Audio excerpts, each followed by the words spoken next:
Signore e signori, buongiorno. Buongiorno. You're still in the process of waking up, and I totally understand it. But I'm very grateful to those of you who are here and to those of us who are following us remotely online. And first of all, I want to thank Deborah Burton for organizing and putting together this day of reflection on Puccini's Turandot. I just heard a podcast that lasted about 15 minutes about what is the correct pronunciation. Is it Turandot, Turandot, Turandot? The conclusion is that say it however you want, because there is a justification for every version of it.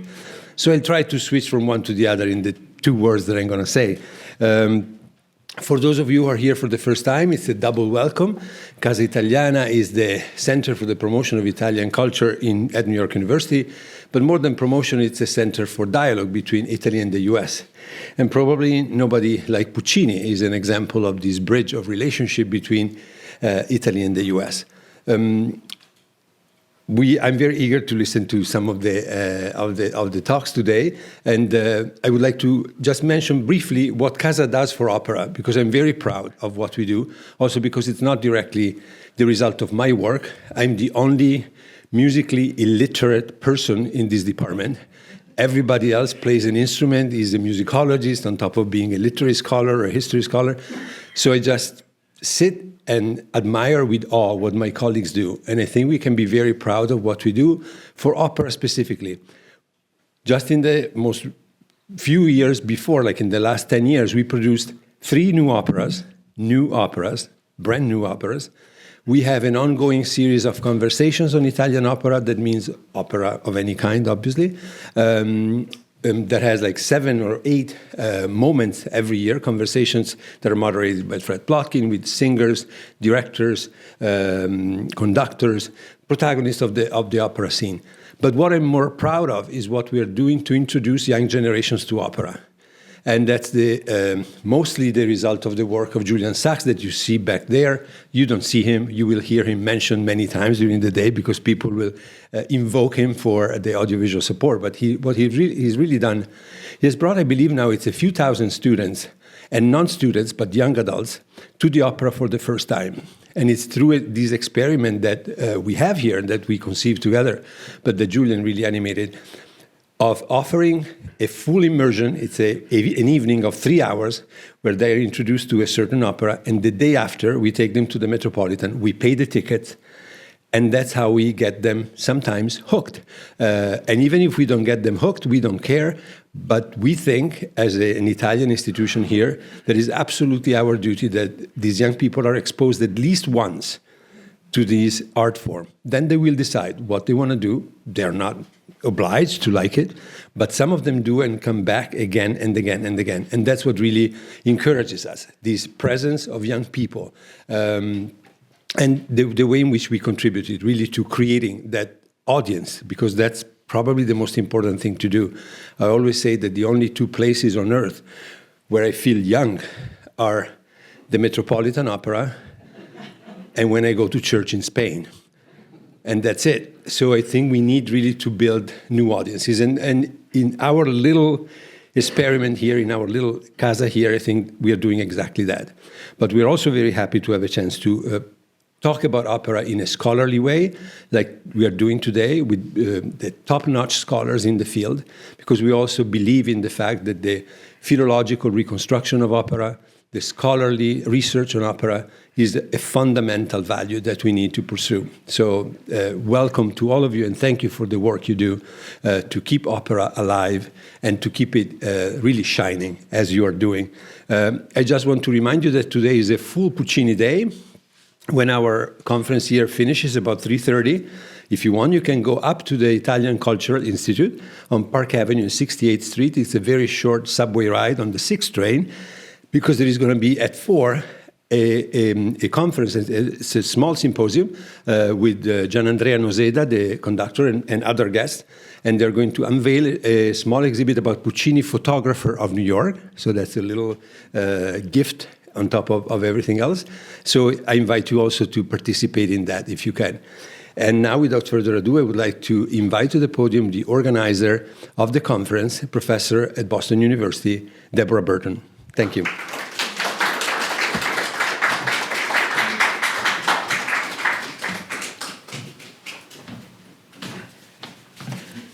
Thank you so much, everyone, for coming, and my deepest thanks to Stefano, to the Casa Italiana, to New York University, and of course, to Puccini.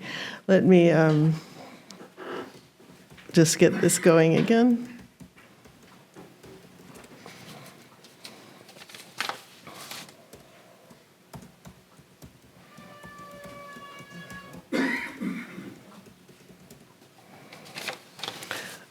Okay, I wanted to also thank sincerely Julian Sachs, who is an amazing technical whiz, and he loves opera, and this would not have been able to take place without his help. So thank you, Julian. Our first speaker today needs no introduction, but I'm going to give a short one anyway. Harvey Sachs, who is known to you probably as a Toscanini scholar who's written 4 books on Toscanini by now, I think. And he's also branched out to Schoenberg and to John Cordiano, who's helping him write his memoirs, I believe. I don't know if they're memoirs, but he's just an amazing musicologist and musician and a great friend, and he's also the father of Julian Sachs. So we have to thank him doubly for that. Harvey?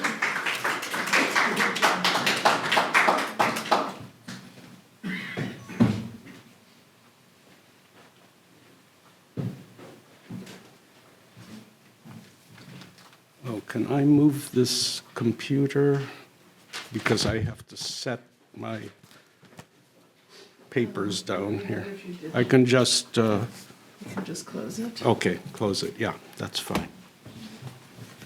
Okay. Thank you for the introduction. Welcome, everybody. I brought along today, I have held together with paper clips copy of the original edition of the libretto of Turandot from 1926 with the printed cast list, original cast list in it. If anyone wants to look at it later, happy to, but just touch it gently because it's falling apart. I think I found it for the equivalent of $2 in Florence many years ago. So, a bit of background. Giacomo Puccini and Arturo Toscanini had known each other at least as early as 1894, when the composer was 35 years old and the conductor 27. And in 1896, Puccini was greatly impressed by Toscanini's work in preparing and conducting the world premiere of La Bohème at Turin's Teatro Regio. Toscanini became La Scala's music director in 1898, and Puccini wanted him to conduct the premiere of Tosca there in 1900. But given the opera's storyline, which you all know well, Giulio Ricordi had chosen Rome's Teatro Costanzi for that event, with Leopoldo Mugnone conducting. Toscanini would surely have conducted the premiere of Madame Butterfly at La Scala in 1904 had he not broken off relations with the house the previous year. Thus, the scandalous event took place under the baton of Cleofonte Campanini, who was also from Parma, like Toscanini. 6 years later, Toscanini, as principal conductor of the Metropolitan Opera in New York, conducted the world premiere of La Fanciulla del West, much to the satisfaction of Puccini, who was present for many of the rehearsals and the first performances, and who had taken Toscanini's advice on revisions to the orchestration, just as he had already done in preparing a new edition of Manon Lescaut, and as he would do again for further revisions of Manon.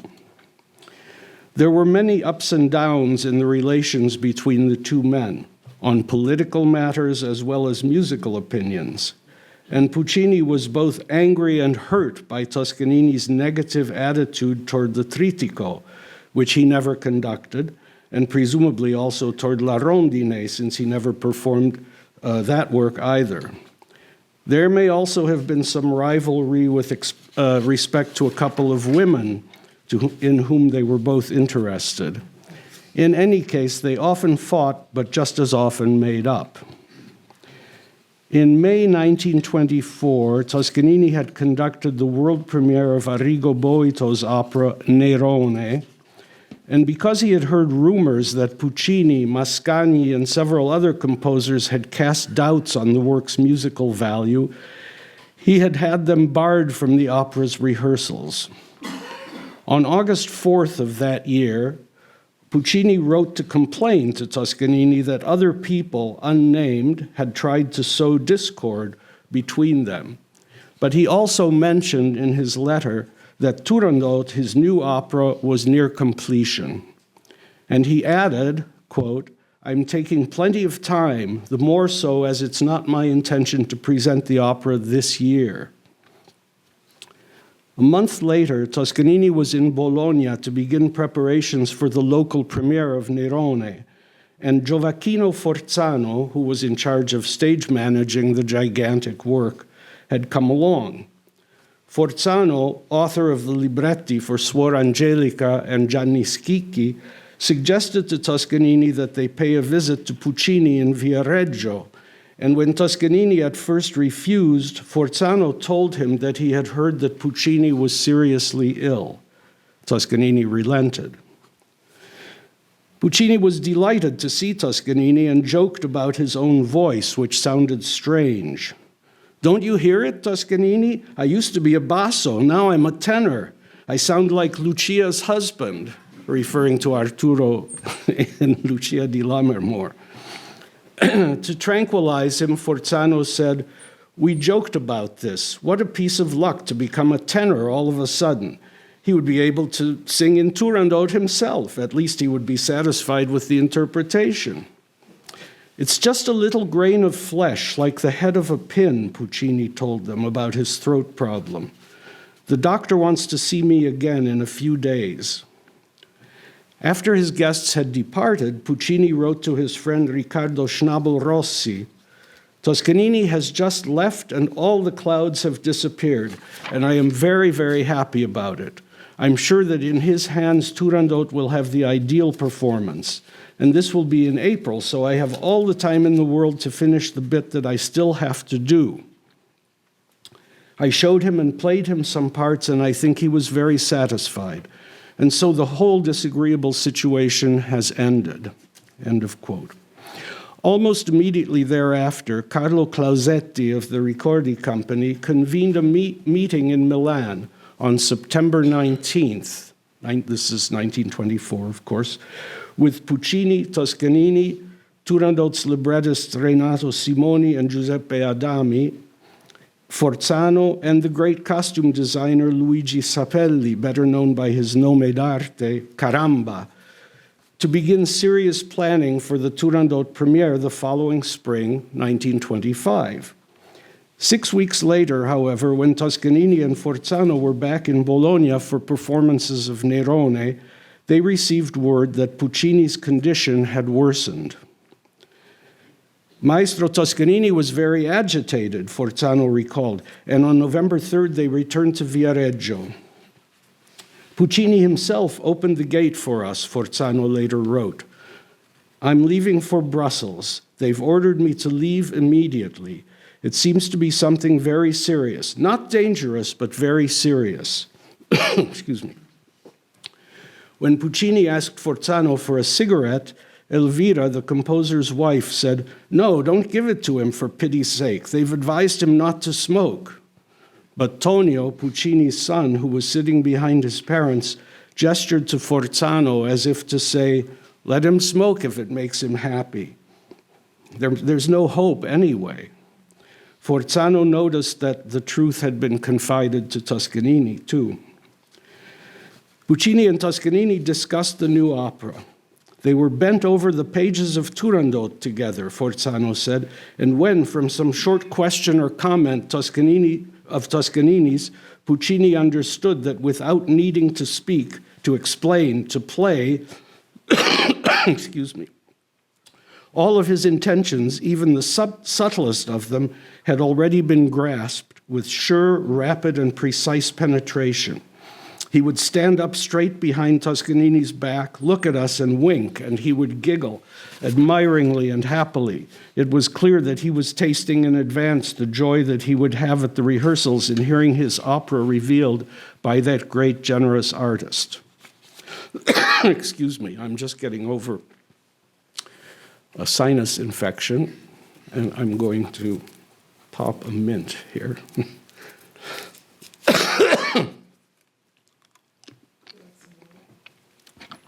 For now, I'm okay, I hope. Until late at night, the three men discussed the details of staging, including the entrance of Ping, Pang, and Pong. Forzano and Toscanini had to leave for Bologna the following morning because there was a Nerone performance that evening. But they stopped first to say goodbye to Puccini, who was still in bed reading the newspapers, as was his custom. He had rested peacefully and felt better. They embraced Puccini, who was leaving for Brussels later that day, and took their leave, saying, "See you in Milan at the rehearsals for Turandot." Soon, however, word came that the operations to which Puccini had been subjected had failed, and that he was dying. Toscanini, in the midst of rehearsals at La Scala, asked Carla, his wife, to go to Brussels to help look after Puccini in his last days, because the hyper-emotional Elvira had not accompanied her husband and had never been told of the gravity of his condition. On the afternoon of November 29th, Adami entered La Scala's orchestra pit in the middle of a rehearsal and went toward Toscanini. "He turned to me and he understood in a moment," Adami said. "Dead, dead." He dropped his baton, ran to his dressing room, threw himself face down on the sofa, and broke into tears. Now, as everyone here knows, Puccini had never completed Turandot's final scene. According to some sources, when the recording company's executives asked Toscanini to recommend the composer who could best finish the task, he suggested Riccardo Zandonai, but Tonio Puccini opposed the choice on the grounds that Zandonai was too well known in his own right. Tito Ricordi, who no longer directed the company, then recommended the 40-year-old and now largely forgotten Franco Vittadini for the job. And Mascagni and even Franz Lehar were mentioned as contenders, but all were set aside. The final selection, made with Toscanini's unenthusiastic acquiescence, fell to 50-year-old Franco Alfano, whose early opera, Risurrezione, had enjoyed some success, and whose more recent La Leggenda di Sakuntala had again brought his name before the public. 22 pages of sketches by Puccini were entrusted to Alfano, who produced 377 bars of music to complete the opera. According to Antonino Votto, Toscanini's chief musical assistant at La Scala, Toscanini was very angry when Alfano brought him the finished product, which he found too long and too divergent from Puccini's style. Although Alfano later claimed that he had originally provided a shorter version and that Toscanini himself had insisted that he expand it. Various circumstances converge to indicate that this must have happened at the end of December 1925, before Toscanini left for concerts in America, and not at the end of January 1926, as Julian Budden stated in his book, Puccini, His Life and Works. In the end, Alfano produced a 268-bar version. Some of the details of this more or less final revision are clear from a letter that Clausetti sent Toscanini during the latter's New York sojourn. And this is a quote, translation, of course. Puccini's second excerpt, Che mai osi o straniero, has been tidied up. Another, which was entirely Alfano's material, has been eliminated and replaced by a short passage on a theme by Puccini. The aria is now entirely new, and its first part is built on that agitated theme by Puccini himself, del primo pianto si stranier quando sei giunto, and the second on the other theme, which in the notes left by Puccini is in D flat, etc., with a return after that to the mosso of the first tempo. Finally, the full phrase of the opera's finale, which Alfano had at first given to the tenor and soprano, has now been shifted to the chorus. Alfano is now working on the orchestration. End of quote.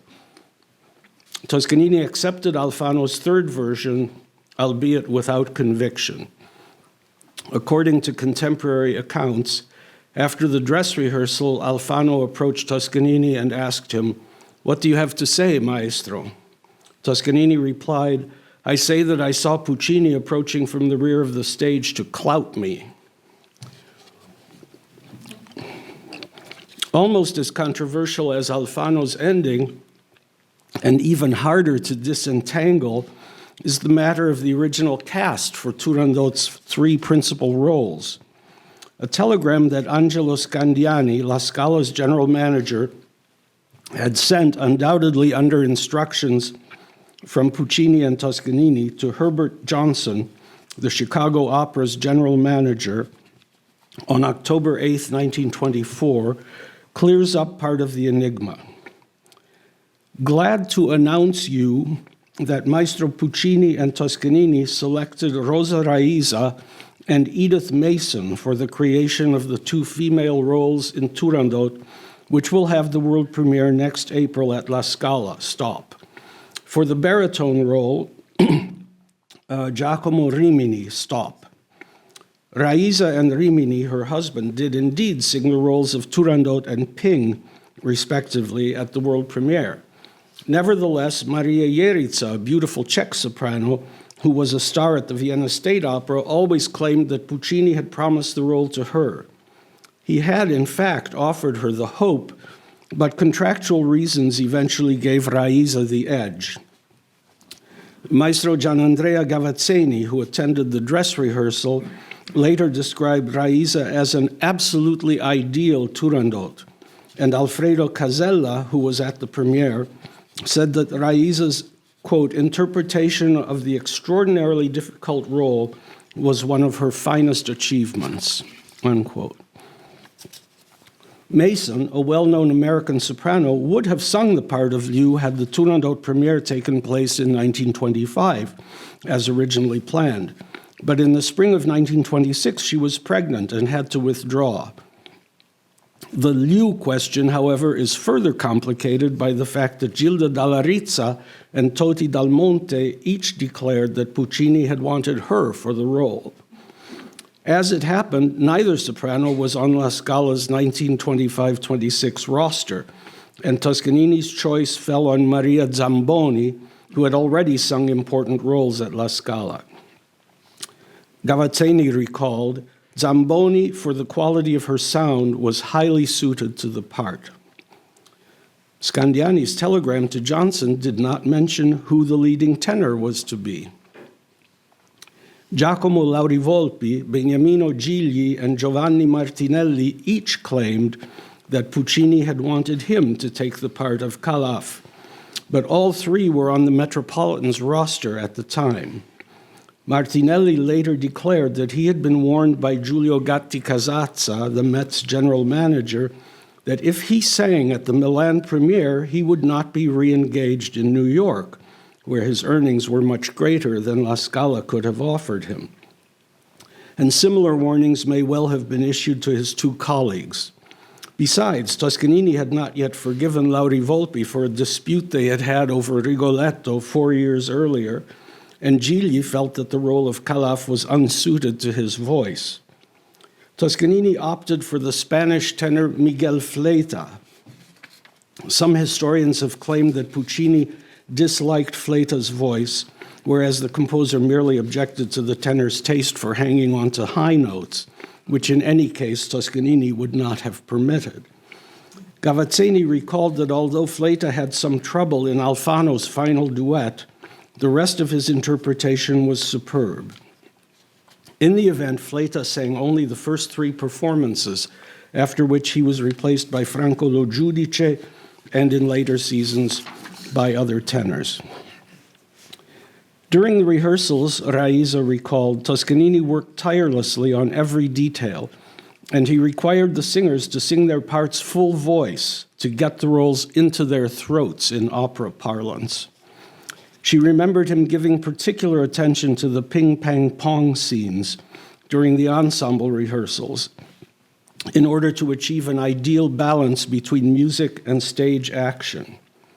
He undertook this task as a sacred duty and plunged into the Puccini score, Raiza recalled, integrating the many contrasting elements of both the comedy and tragedy of this unique opera, she said.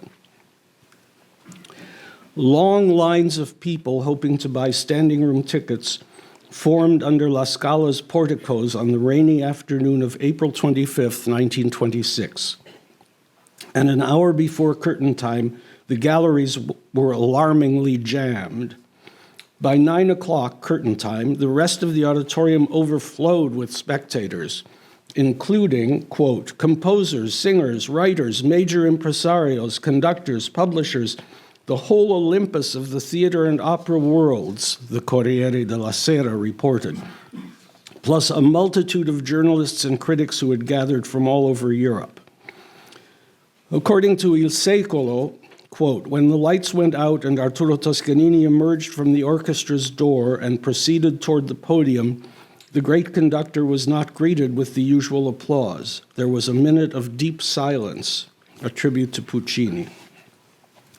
Each act was followed by tremendous ovations, but toward the end of the third act, following the death of Liu, something extraordinary happened. Quote, the audience is overcome with emotion and the cortege carrying the victim's light body dissolves into the dawn, the Corriere reported. The music gives a final sob, a slight lament. Then nothing more, silence. The cortege has disappeared. On the stage, Calaf and Princess Turandot freeze into an appearance of sorrow. The orchestra stops. And then we see Toscanini turn to the audience. He remains undecided for a moment, as if unable to conquer the emotion that is gripping him. Then, in a strangled voice, he says, here ends the opera, left incomplete by the maestro at his death. The audience is undecided for a moment. People knew that the first performance would be interrupted here, but all of a sudden they are thrown off by the exceptional scene and by the fact that Toscanini personally carried out this act. Then the curtain slowly closes. Toscanini descends from the podium and disappears. And then a cry rises out of the silence in the hall. Viva Puccini! Then everyone rises, excuse me, and the cry is repeated and the singers are called before the curtain 5 times. And Toscanini is acclaimed in the name of the maestro who died and who has returned to us. End of quote. The opera itself, the singers, especially Raiza, Toscanini, the orchestra, the chorus, and the production, directed by Forzano with choreography by Giovanni Pratesi, sets designed and painted by Galileo Chini and Alessandro Magnoni, and costumes by Caramba, were all highly praised in nearly all the reviews. The only partially dissenting voice was that of Il Secolo's critic, who felt that the retrograde chinoiserie of the decor conflicted with Puccini's boldly original musical concept. 2 nights after the premiere, Toscanini again conducted Turandot, this time with Alfano's ending, and he led the third performance as well. But he put the remaining 5 performances of the opera that season and all of the Turandot performances during the following 3 seasons in the hands of Ettore Panizza, his second in command. He had dedicated himself to the task of realizing the final work of his old companion at arms, but he found Turandot impossible to love, and he never conducted it again. Thanks to the special perspective that hindsight offers, we now know that among the 7 operas that had their world premieres under Toscanini's direction at La Scala during the 1920s, Turandot was the only one to take hold, and Turandot remains the last Italian opera to have assumed an important place in the international repertoire. a little adjunct here. The Corriere's review of the Turandot premiere revealed that during the first intermission, the audience, quote, "the audience awaited the previously announced arrival of Mussolini, but the prime minister did not wish to attend, and he explained the reason. He did not want his presence to distract the audience in any way. Attention had to be devoted entirely to Puccini," end of quote. But the truth of the matter was different. Mussolini, angry over Toscanini's refusal to perform the Royal March and Giovinezza, the fascist party's anthem, on the Birth of Rome holiday in 1924 and 1925, had informed La Scala's administrators that this was not to happen again in 1926. But Toscanini had again ignored the rule and had scheduled only rehearsals on April 21st. Mussolini was in Milan that week. He sent for La Scala's administrators and informed them that if they could not control Toscanini, they would either have to get rid of him or never again see Mussolini in their theater. He wished to attend the Turandot premiere on the 25th, and the anthems would have to be played upon his arrival. Scandiani and his associates were navigating in treacherous waters between the Scylla of Mussolini's wrath and the Charybdis of Toscanini's principles. When they communicated the prime minister's orders to the maestro, he replied that Giovinezza could be played if they found someone else to conduct it, and Turandot, and everything else, because he would leave La Scala. At that time, Toscanini was more important than Mussolini to La Scala's well-being. Thus, the administrators sailed into Charybdis's arms. Turandot's premiere took place without the presence of Benito Mussolini. Thank you very much.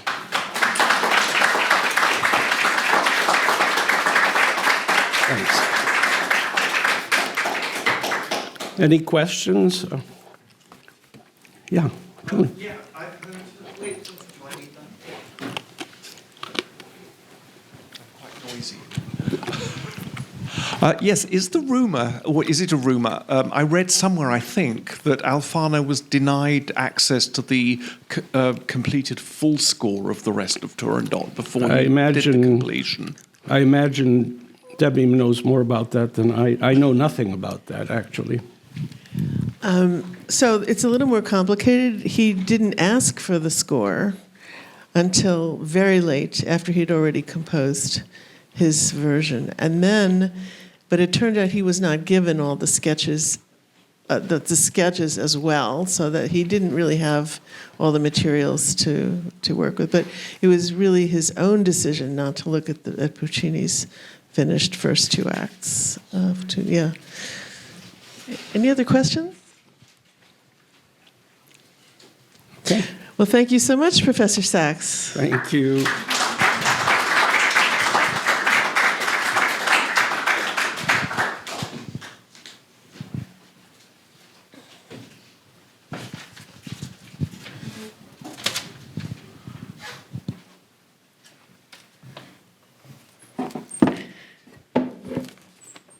And now we have a special treat. Let me get this started again. I'm not sure how to keep it going, but anyway, it seems to go to sleep after a minute or two.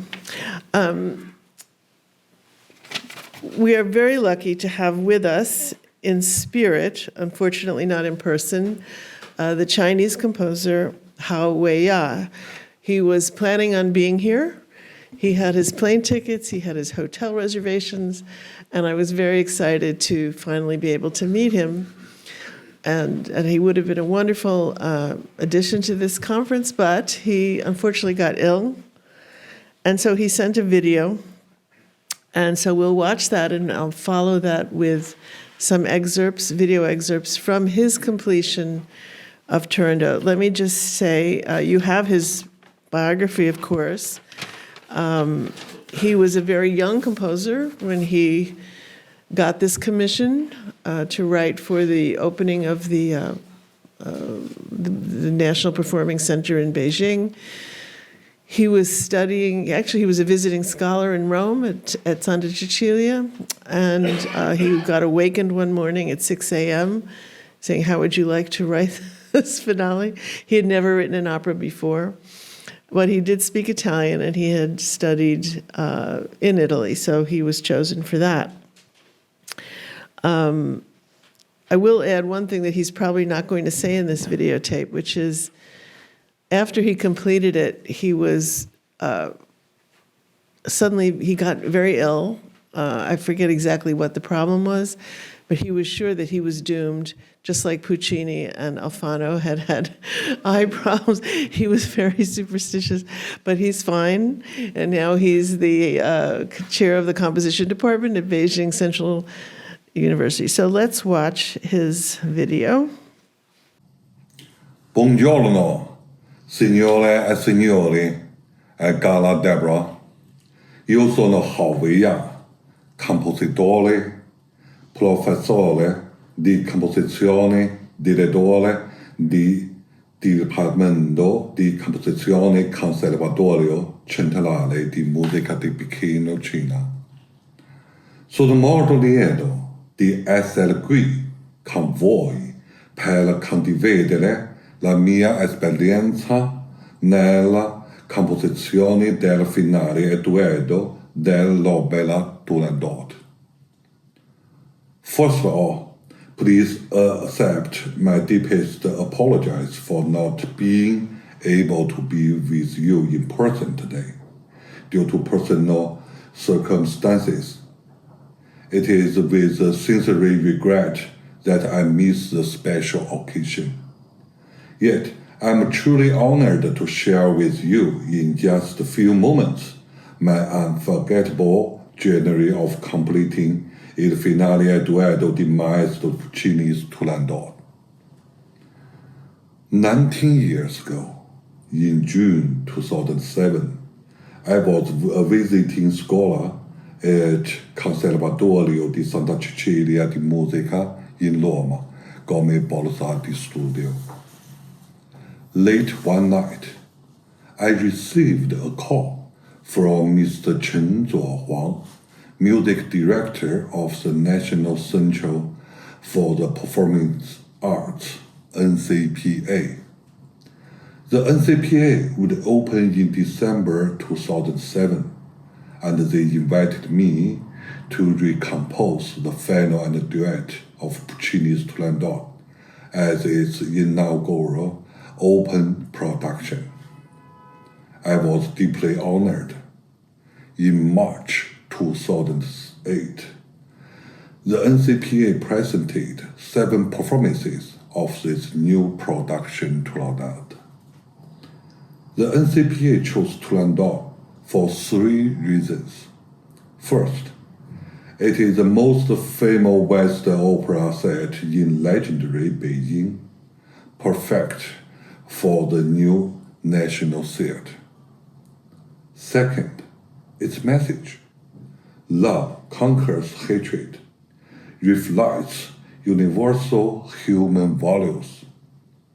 Third, 2008 marked the 150th anniversary of Puccini's birth, and this was our tribute.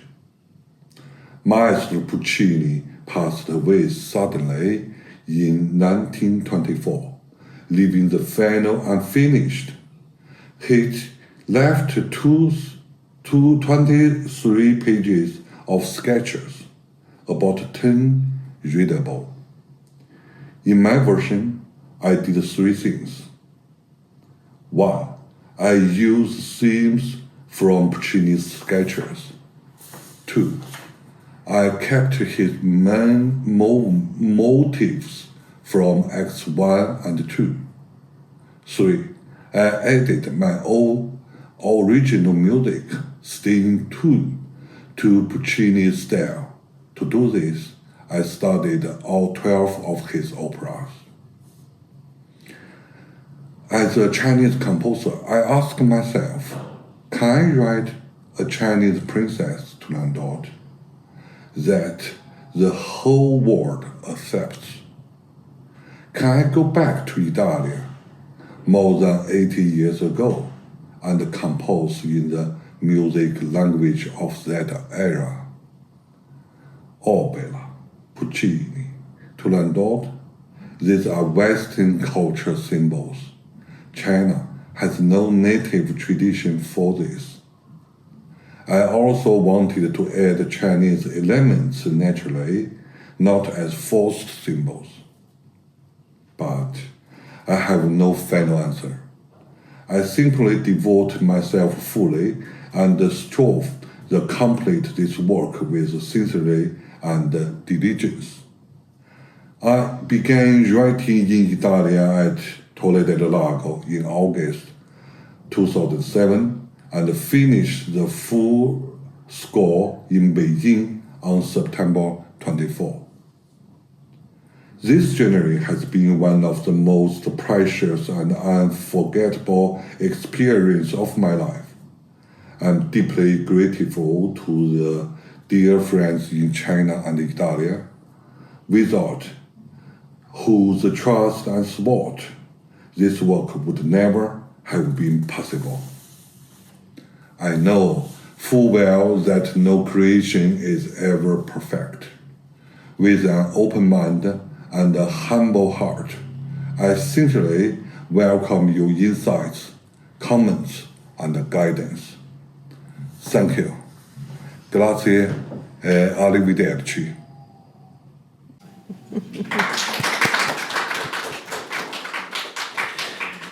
Okay, since this is a little bit shorter than his normal talk would be, I thought I would play some excerpts from his finale. The first one is a really wonderful aria that he wrote for Turandot. I think it's very beautiful, and I hope you will think so too.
I think it's very beautiful. And to tell you a little more about Hao's process in this, because we had a long communication about it. He felt that Turandot needed to be more sympathetic at the end, I can imagine, after murdering lots of people. And so he wanted to blend her with the spirit of Liu. And the way he did that was to use the pentatonic scale, which Puccini used for Liu, which is these 5 notes. And he wrote this aria in the same key as Liu's aria and using the same scale to incorporate that simplicity and that honesty and sort of incorporating her, melding the two personas together. I just want to play a little bit of Hao's conclusion. And by the way, he did not use Puccini's musical sketch for the aria, which we'll talk about a little bit later. And he also did not use, in the conclusion, he did not use the reprise of Nessun Dorma, which we know Puccini wanted at the end. Instead, he uses the Chinese tune Mo Li Hua, which is very beautiful as well.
So before we move on to our next speaker, I just want to mention that one of our other guests today is Julian Grant, who was at the premiere of Hao's finale in Beijing in 2008. So I hope we'll hear a little bit more about that. Now we have a very special guest. Cheryl Warfield is going to come up and tell us about Anton Coppola's finale for Turandot. Cheryl runs the Moore Opera Project, and she was in Anton Coppola's premiere, starring as Turandot, and she's going to speak but also sing for us today. So as soon as I get your thing up, you may come up. So good morning, everyone. I'm Cheryl Warfield, a soprano, teaching artist, arts administrator, concert producer, and the founder of the Manhattan Opera Repertory Ensemble, also known as Moore Opera here in New York City. I want to express my sincere thanks to the Coppola family for their permission to discuss Maestro Coppola's work today. I also want to thank Deborah Burton for the opportunity to speak about Coppola's Turandot finale. It is an honor to share the details of our collaboration and Maestro Coppola's musical insights to finish the finale of Turandot. a version I believe is the truest realization of Puccini's vision. A verismo exploration of exotic themes with a fantastical, psychologically consistent resolution. Make sure I do this right. The late, great conductor Anton Coppola, a preeminent Puccini authority, was my collaborator, mentor, and friend. He was a man who didn't just study Puccini, he lived and breathed the composer, becoming the foremost authority on Puccini's life and music of his time. If now. Discuss your alternate ending to Giacomo Puccini's Turandot, which will have its world premiere produced by the Manhattan Opera Repertory Ensemble. Can you explain some of the history of Puccini's last unfinished work and why it's considered to be at the pinnacle of his achievements? Yeah, well, of course, we all know that Puccini never fully completed the opera. He got as far as the death of Liu, the slave girl, and the procession that leads her on. After that, Puccini left about something like 38 pages of sketches, very rough, sometimes very just rudimentary sketches, just suggestions of what he thought he might do, and then of course he passed away. So that was just a chance to hear a little of Maestro.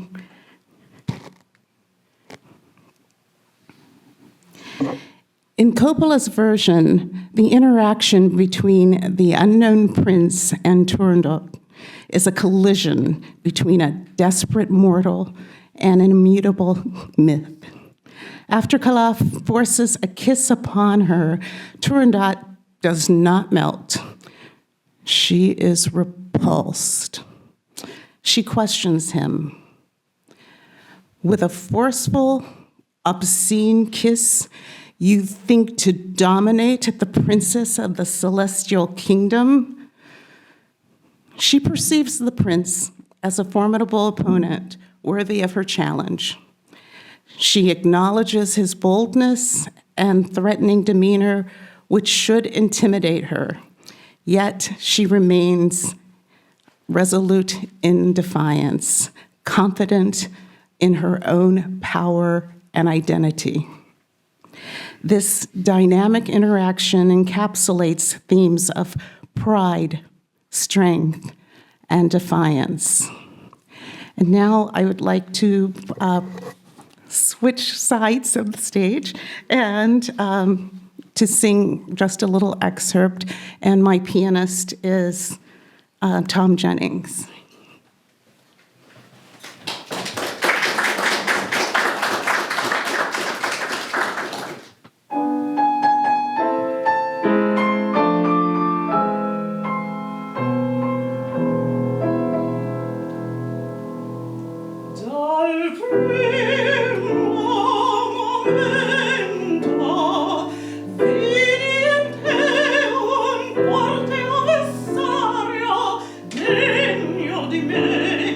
Oh,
let me tell you about Anton Coppola and a little about myself that led to our collaborations and friendship.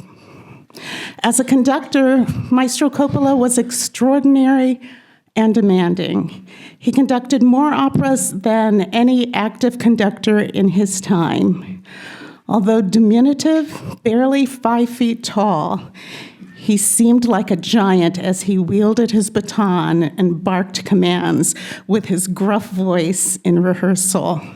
But everyone, orchestra players and singers alike, wanted to work with him. For Coppola, finishing the finale began a century ago. In 1926, at age 9, he stepped onto the Metropolitan Opera stage as a member of the children's chorus for the U.S. premiere of Turandot. He called the experience, quote, the beginning of his musical life, end quote. His love for Puccini was so fierce that he hung a picture of the composer on his wall that he self-inscribed, to my dear friend Anton from Puccini. For this forgery, his older brothers teased him mercilessly, but he didn't care. As a teenager, he met and was mentored by Gennaro Papi, a conductor at the Met who had worked with Puccini himself, an actual connection to the great composer.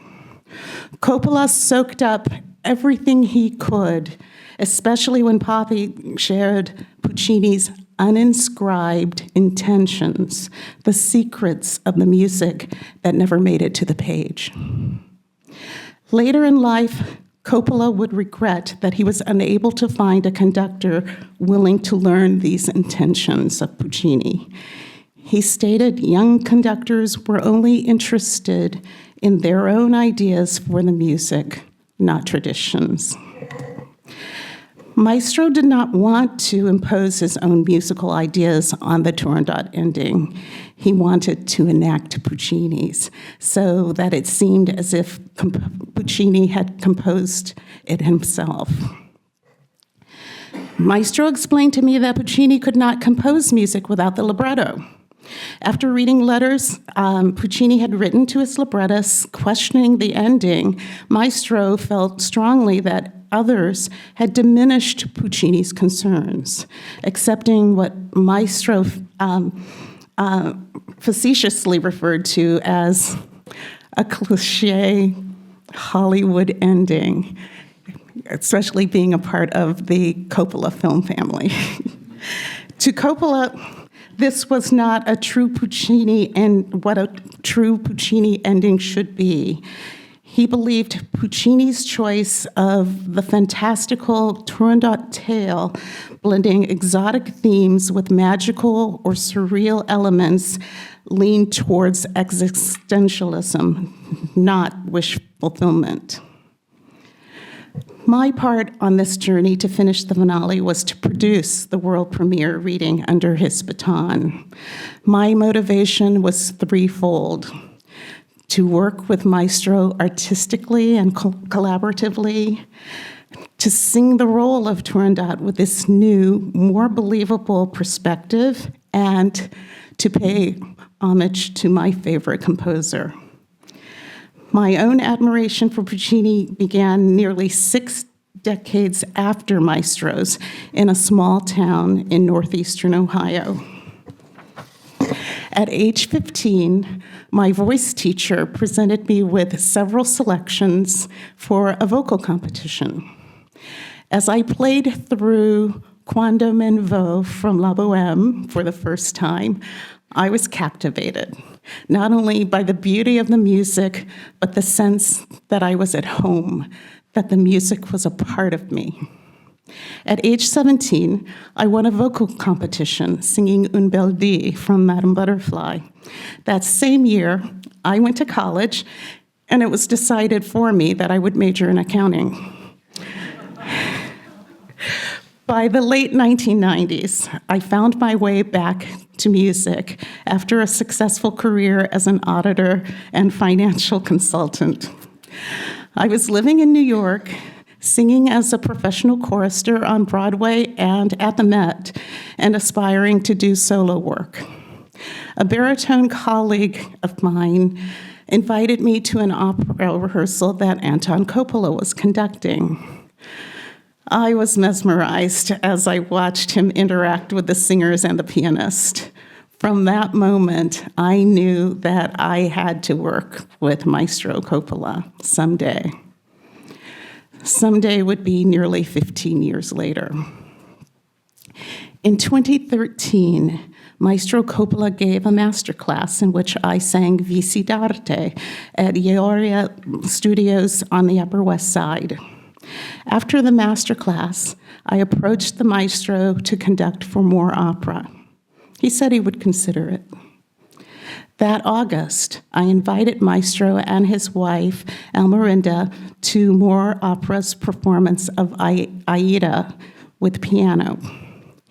He was not only impressed with the quality of the performers, but fascinated with the diversity of our roster. Yes, he would conduct for more opera. One of More Opera's board members credits me for bringing Maestro out of retirement. I do believe at the time that I approached him that he hadn't planned to continue conducting, but clearly he was eager to continue working and had several projects he wanted to accomplish. Maestro was 96 years young when he began our first collaboration, a concert production for More Opera. I spent many hours sitting with him, listening to him talk about Puccini, about opera, and about a life well lived. We shared a common bond through our tremendous admiration for Puccini's music.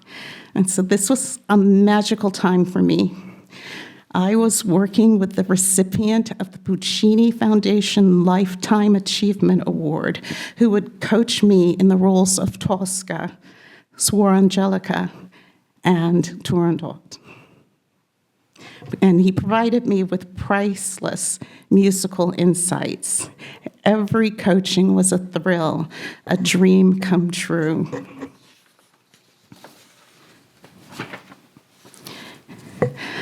I gave Maestro complete authority to choose the opera he would conduct and was pleasantly surprised when he selected Tosca, and for me to sing the title role. We presented a semi-staged version of Tosca under Maestro Coppola's baton in October of 2014. Unbeknownst to me, Maestro was fulfilling 3 dreams with our production of Tosca. Number 1, a special children's chorus. He specified that he wanted 4th graders of color between the ages of 9 and 10.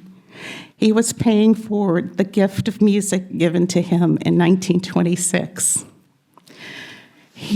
Number 2, he wanted an opportunity to work with an all-black cast. While we used our existing diverse roster of choristers, Maestro was able to handpick the principal cast he wanted. And 3, directing the performance. Maestro directed our semi-stage performances, adding special nuances. He is credited with directing, not conducting, in the program per his request. Our invited guest list for the dress rehearsal was a who's who of the New York opera scene. After Tosca, Maestro received many offers to work with other musical organizations. But during our planning sessions for Tosca, Maestro mentioned almost in passing that he had written an alternate ending to Turandot. I had always wanted to sing the role, and so I was intrigued that Maestro's ending was a departure from the Alfano ending. Maestro's Turandot ending resonated with me. I never understood the character melting from a mere kiss any more than Tosca would give in to Scarpia's advances. So this was a Turandot I wanted to portray. I also wanted to continue working with Maestro. And so shortly after the success of the Tosca performances, we made plans to perform his Turandot ending. By 2025, we were deep in the trenches. Maestro sent me his original 2014 hand-inscribed version that retained some of the original libretto. He requested Byron Singleton, the tenor who had portrayed Cavaradossi in our Tosca, to sing Calaf.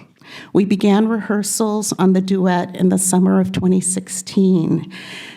Things were going very well musically, but then we hit a wall. We discovered a major issue with performing Maestro's adaptation. Turandot was not yet in the public domain.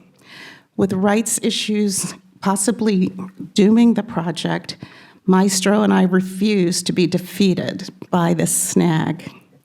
I began a flurry of correspondence regarding grand rights to the publisher, arguing the merits of Maestro's musical prominence and authority.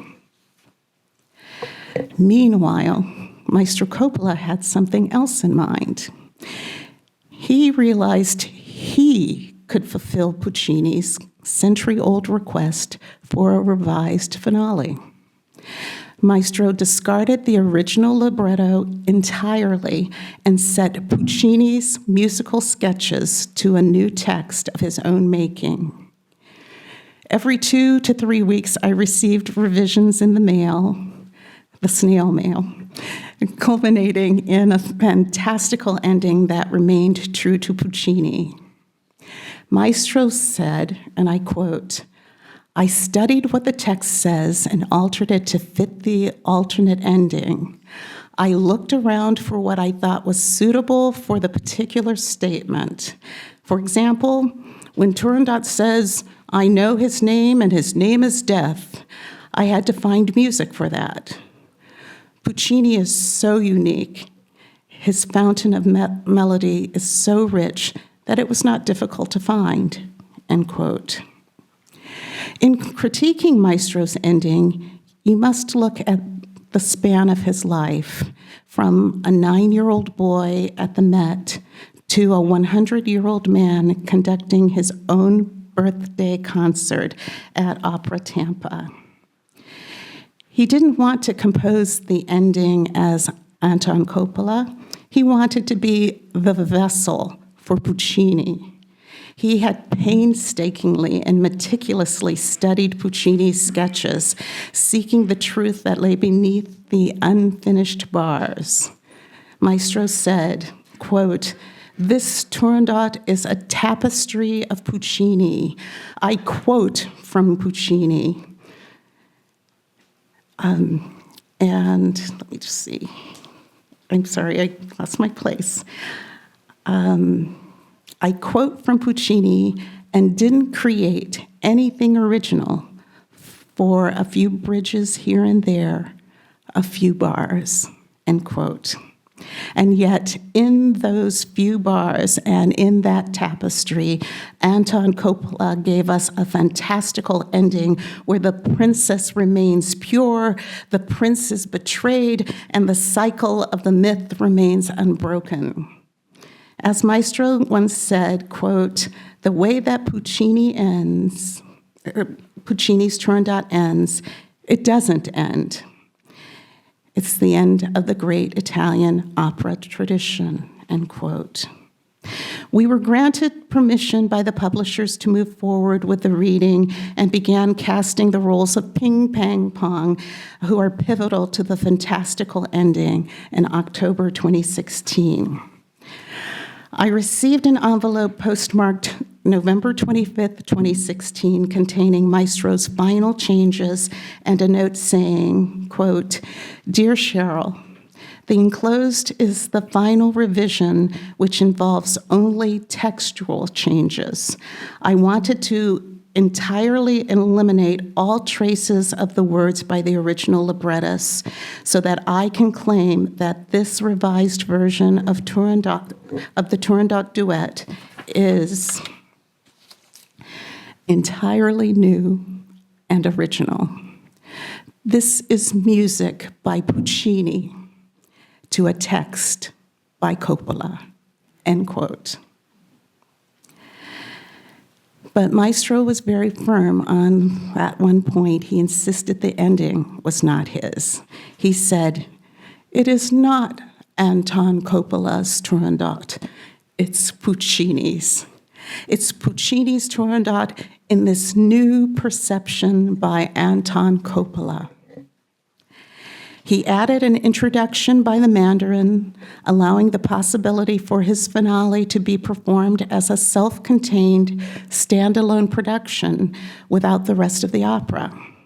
This will afford more opera to present many concerts of Maestro's Turandot in 2027, introducing under-resourced communities to the opera, the fable, and its relevance today, 10 years after our world premiere reading on January 2nd, 2017. One of the most significant contributions of the Coppola ending focuses on the characters of Ping, Pang, and Pong. In the standard ending, they often disappear into the background. In Coppola's version, they are the instruments of the macabre, transitioning from court officials to tragic narrators of the infinite. They are trapped in a folkloric prison. Their tragedy is that they are human enough to want an end, but bound by the fantastical gravity of their ice princess. Their fate is realized upon hearing a distant trumpet foretelling the continuation of the gruesome cycle, with no chance for them to return to their own homes and lives. They bemoan their interminable fate, reminiscing about the forests and gardens and regretting their jobs as lackeys for the executioner. Performance notes in the score indicate the following. Synchronizing with the last orchestral chord, they disguise themselves with grotesque Chinese masks. Everything goes dark, and the gong rings as the curtain falls. One left.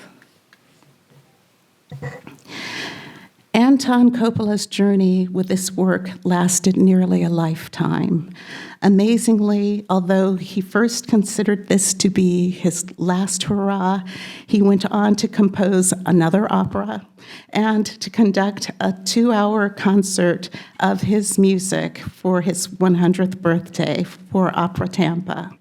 I was honored to attend this concert and celebrate the milestone accomplishment with his family. I don't think either of us knew at the time how important and successful our collaboration would be. Through this project, we honored a century of devotion, giving the Ice Princess a resolution that is true to the frost of her very being. Thank you.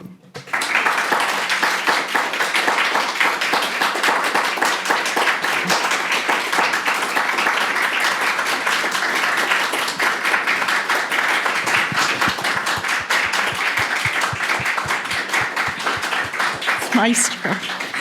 Are any questions?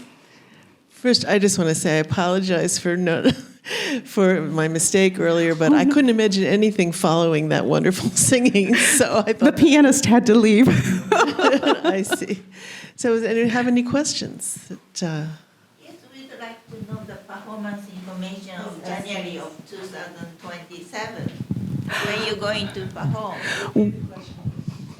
Your performance for the January 2027 will be here or somewhere else? So thank you for that question. So when we are performing, we will be starting in January of 2027, but we will be performing throughout the year. We go in, first of all, into underserved communities throughout New York City, but we always culminating with a gala performance. The gala performance will be in Manhattan We have not actually determined the venue yet, but please check periodically. Our website address is moreopera.com. And it's also at More Opera on Facebook and Instagram.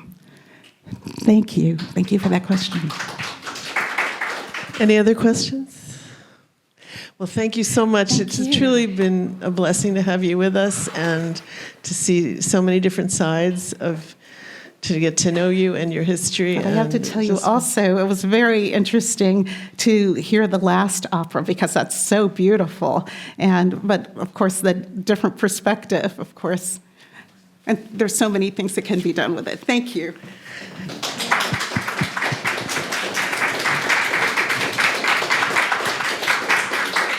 Some of you may know that I have written a book about the Turandot finales, which was the inspiration for this symposium, and it'll come out next September.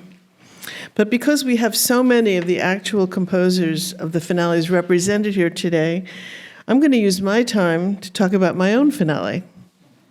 So let's begin. It was a dark and stormy night.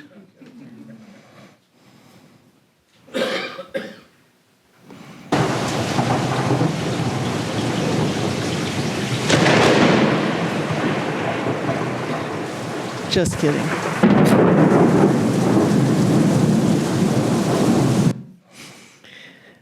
Just kidding. Actually, in Brussels, on November 29th, 1924, it was a cold, gray, damp day. In a clinic there, the opera composer Giacomo Puccini had 7 radium needles inserted into his throat and a food tube laced down his nose. He was receiving an experimental radiation treatment for advanced throat cancer. Sketches for his still unfinished opera Turandot lay scattered to one side. He was in excruciating pain and wrote, quote, "It feels like I have bayonets in my throat." He had premonitions of an untimely death and leaving his magnum opus Turandot almost but not quite done. When Puccini died that day, more than from the treatment than from the cancer, someone came in, gathered up his sketches, and left. Puccini's Turandot is a story about riddles, but the final riddle is how to end the opera. Even though the libretto was complete at the time of Puccini's death, and he accepted it, the mystery remains: what was Puccini's musical vision at the end of his last opera? This final riddle, this last enigma, could itself be a mystery story. Like an Agatha Christie novel, we have a dead body, unfortunately it's Puccini's, and a cast of characters, which you can see in your handout in pages 1 and 2.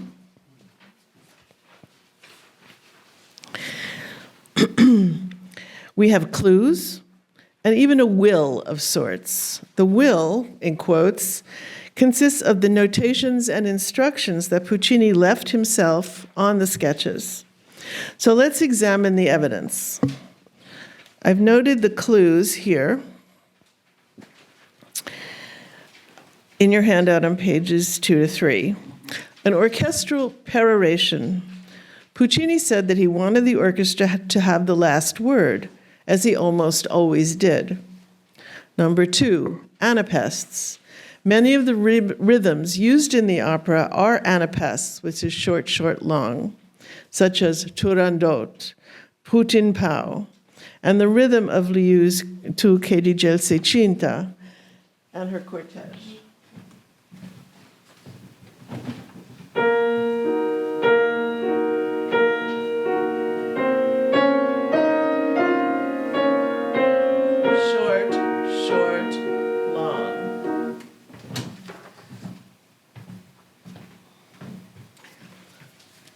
So whenever I had the chance, I used anapaest rhythms in my finale. Number 3, references to Wagner's Tristan and Isolde. We know that Puccini was thinking of Tristan because he wrote Poi Tristano, or Then Tristan, in one of his sketches, and Tris in another spot. Number 4, the images of Wagner and Beethoven that Puccini kept on either side of his Turandot manuscript during the composition. And 5, what Salvatore Orlando witnessed. This was a young musician, a neighbor of Puccini's, who heard the composer play the complete ending for him in 1923. We don't have time to discuss all of these today, but let's look at the last 3, which are about Wagner. Puccini's Wagnerismo has been well known for some time. In fact, almost every opera of his contains some musical quote from a Wagner work. And we know that Puccini often used the Tristan chord, a half-diminished seventh. Sorry, I'll try that again. This is a half-diminished seventh chord.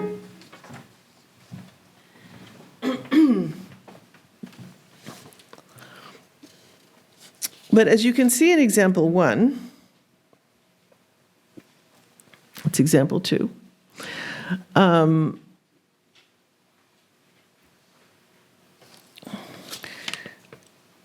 as I mentioned earlier, Puccini left this cryptic message, Poi Tristano. This obviously refers to Wagner's Tristan and Isolde, and Puccini undoubtedly intended to quote music from that work, as he had before. One of the most famous and obvious quotes from Tristan, the prelude, is from the end of the second act of Fanciulla del West. Anyway, about clue number 4, this was Ugo Oietti, who's an Italian writer, and he visited Puccini while he was composing Turandot. And he noticed that there were these bronze plaques holding up the score of Turandot on the music stand. One was of Wagner and one was of Beethoven. They were, in effect, playing supporting roles. Sorry. But clue number 5 is the most interesting, I think. The testimony of Salvatore Orlando. Orlando remembers the maestro saying, quote, "Salvatorino, I will play you the final scene. It is a finale like that of Tristan."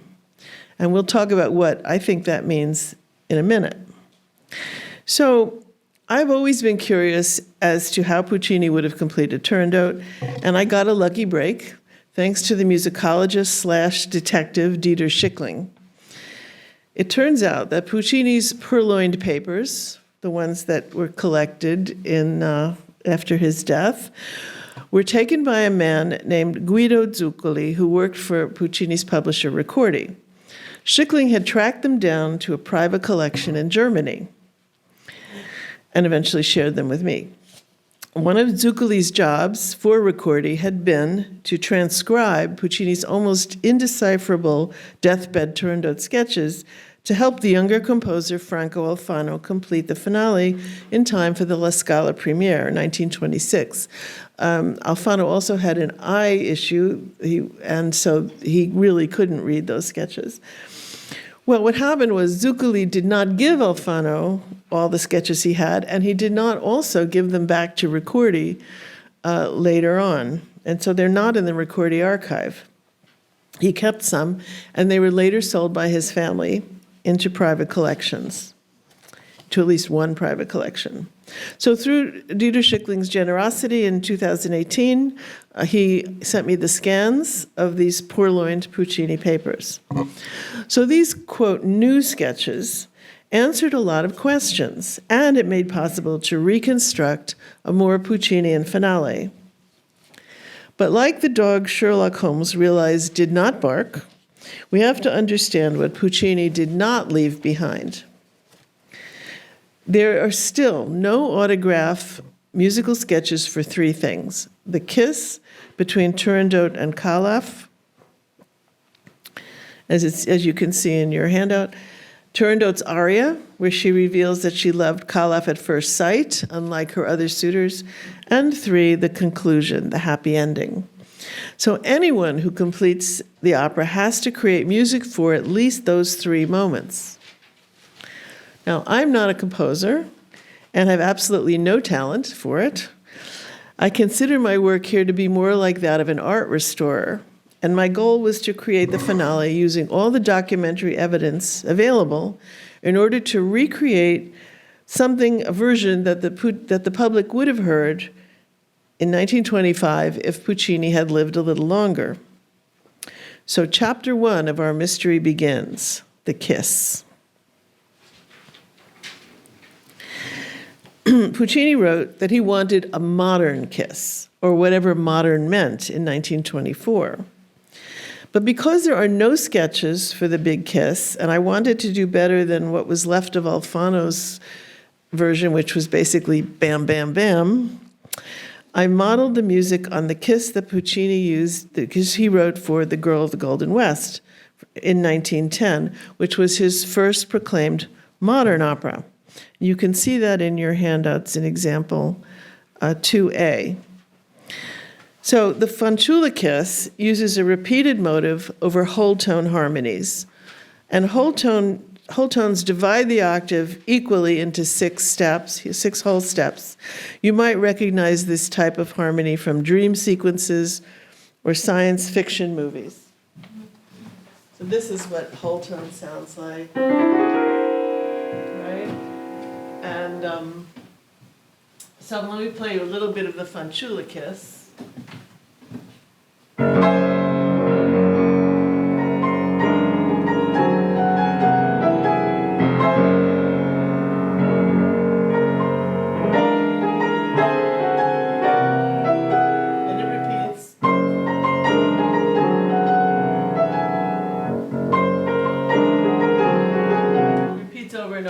Faster and faster. Well, this may sound sort of hackneyed to us now, but it was a very modern sound and very cool around 1900.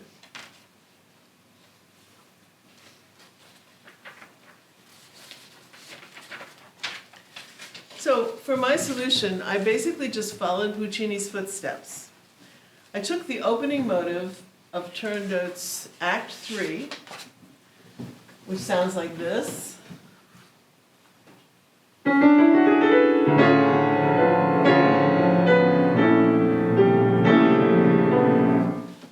So that was the motive I took, like Puccini had taken that motive from fanciulla. And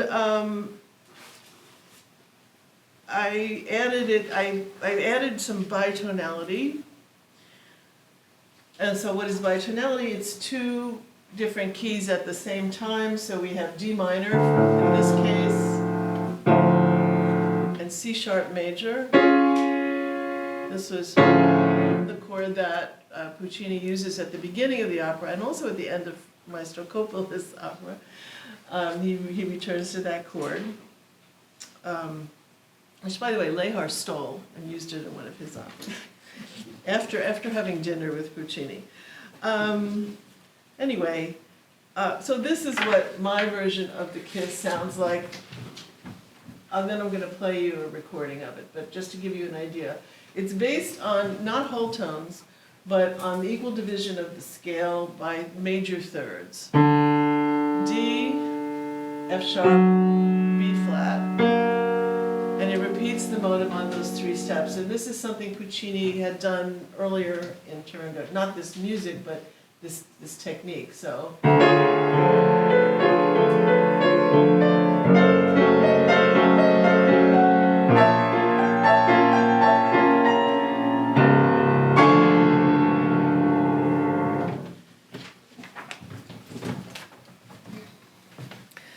So I wanted this kiss to sound not happy and not Cinderella-y, and I think that does it. Let's play you a recording of this. This is with synthesized orchestra.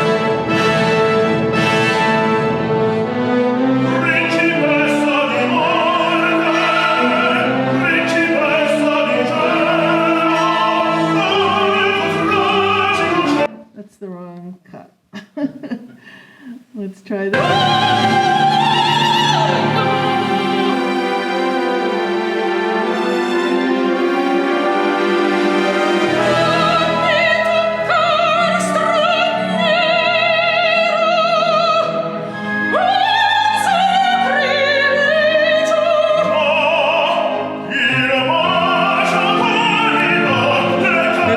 kiss.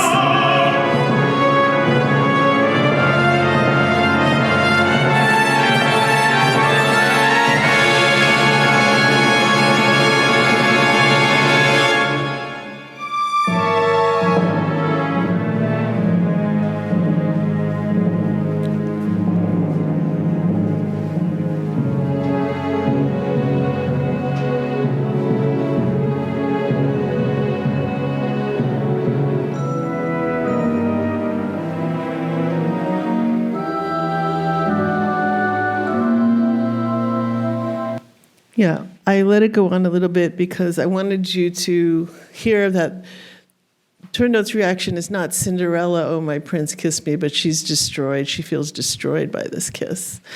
So now, moving on to the aria, chapter 2 of our mystery. Turandot's aria is very important because it lets the audience finally understand her a little bit. It shows her motivations. And for this, I got a big clue.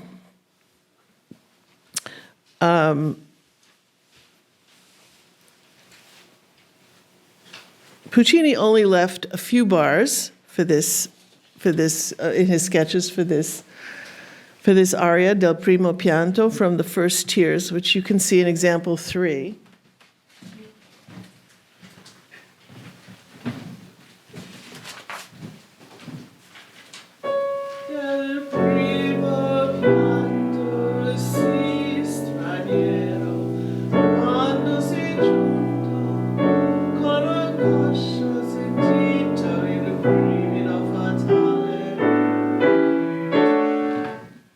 That's all he wrote.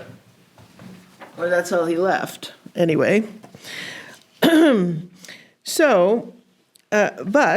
by incredible good luck, in these new Zuccoli sketches, which you can see in example 4, it turns out that Puccini left instructions, his will, so to speak, on how to develop this aria. They were notes to himself. So below this musical sketch, up here, you can see that Puccini writes nel villaggio, but with chords and harmonized differently and modern movements meaning meters or rhythms, and surprises, etc. Then the other duet motive. Okay, instructions, but what is nel villaggio? Well, it's an aria from Puccini's second and only failed opera, Edgar, and it rarely got performed, especially in its complete form. So he was always reusing bits of Edgar here and there. Some of it shows up in Tosca, for example. But why did Puccini think of this aria from Edgar for Turandot? It didn't make any sense because the character in Edgar is this sort of sweet young girl. Well, you can tell from the texts, which are in example 5, that they're both describing a woman who is remembering how she fell in love at first sight. Fidelia from Edgar says, "In my memory as I saw him from the first day, sweet, bizarre, gentle, and proud." And Turandot says, "When you arrived, there was in your eyes the light of heroes, the superb certainty." So it makes some kind of sense that Puccini would have thought of Nel Villaggio when Turandot finally reveals her love. So here is the original aria from Edgar. I'm going to play it for you, but I want you to just notice that in this original sketch that was part of the Zuccoli, it goes...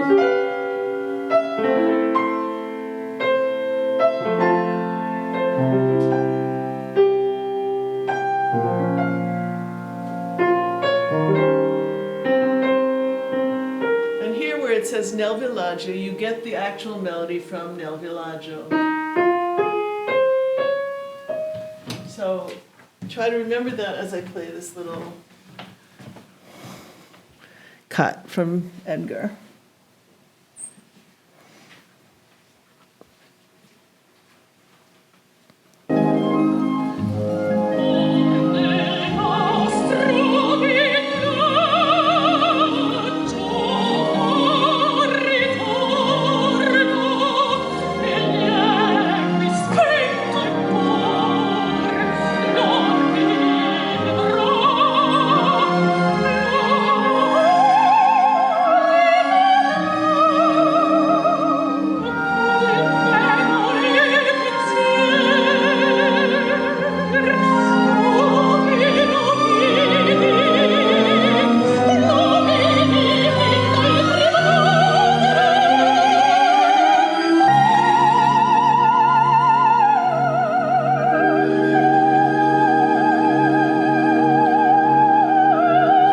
Okay, it's all we have time for, I'm sorry.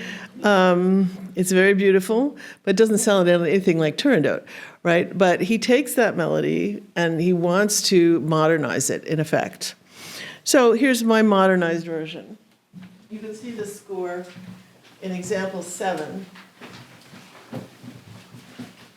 So this, I'm going to play you his sketch again, just so you have it in your head. This is his version.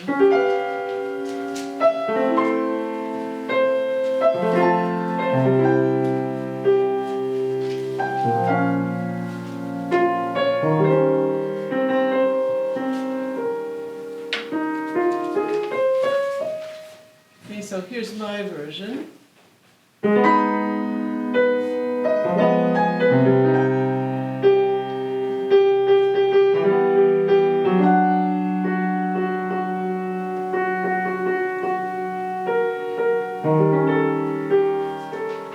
And here's where the tune would come in.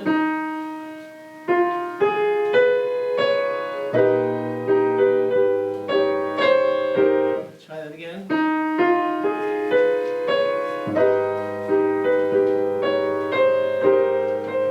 So it doesn't sound necessarily modern, but I tried to keep it somewhere in between of sounding too dissonant and what the original things sound like. Here's a recording.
Yeah, and it goes right on into his comment on that. So, lastly, the third chapter, we have our so-called happy ending. From our clues, we know that it must end with an orchestral peroration or orchestral statement.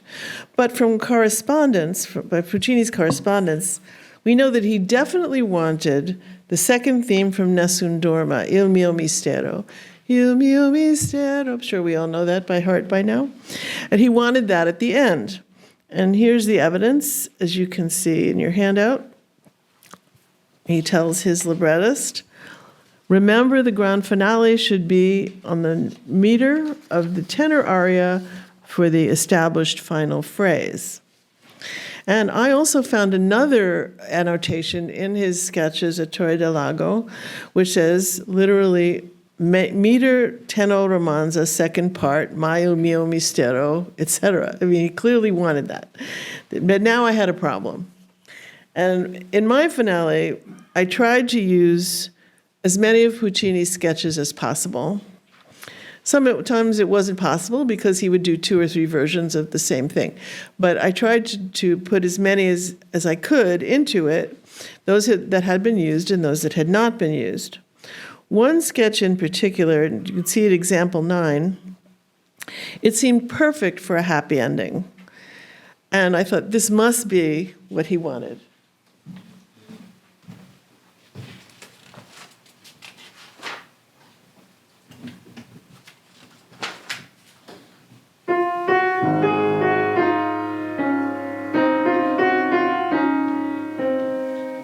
It just sounded like a happy ending to me. But how was I going to reconcile this with Il mio mistero? Well, the answer struck me like a lightning bolt. The happy ending theme was to be a counterpoint to the name theme. And when I tried it, they worked perfectly together.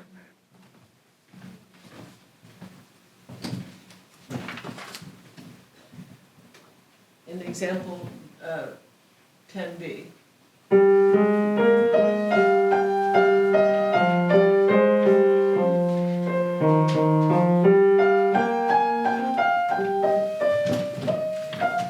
So let's listen to a recording of this. Actually, I'm going to wait a minute for that because I wanted to explain one more thing, which is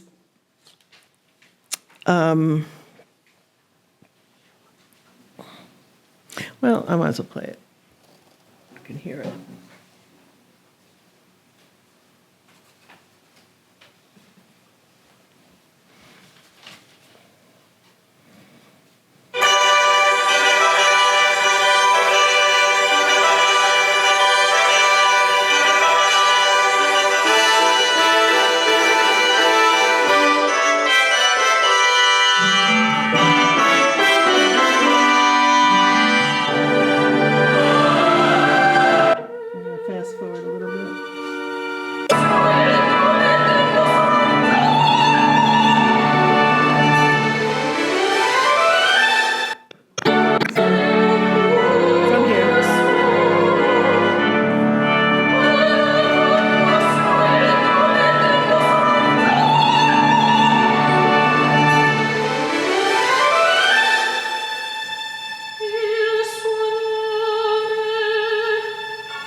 Themes together.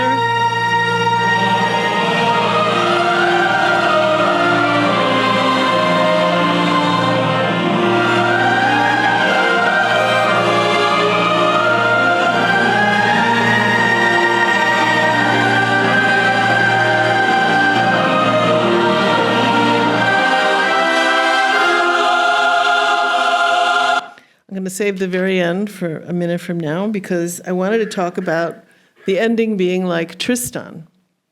This is one of the things that Puccini said to Salvatore Orlando. And this is what happened was the musicologist Leonardo Pinsauti interviewed Orlando, who told him this story. And then he wrote this to composer Luciano Berio. And he explains who it is, and he quotes Puccini, Salvatorino, I'll let you hear the last scene. It's a finale like that of Tristan. And Orlando remembered that the last bars were pianissimo. Of this, he was sure, regretting it could not have been recorded. So if you know the Alfano, you know it's not pianissimo.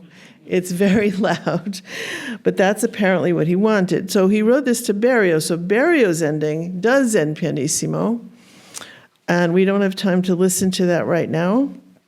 But you can see that the theme is in here, Il mio mistero.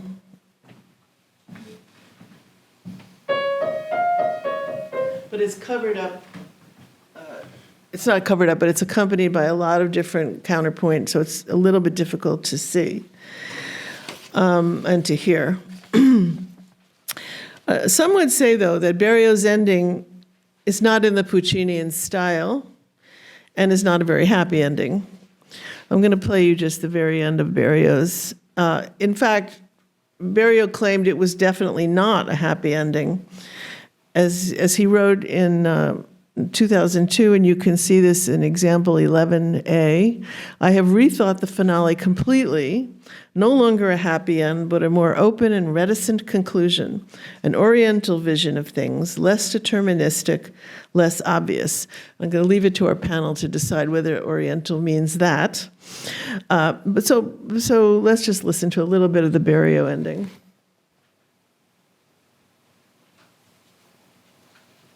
If I can find it.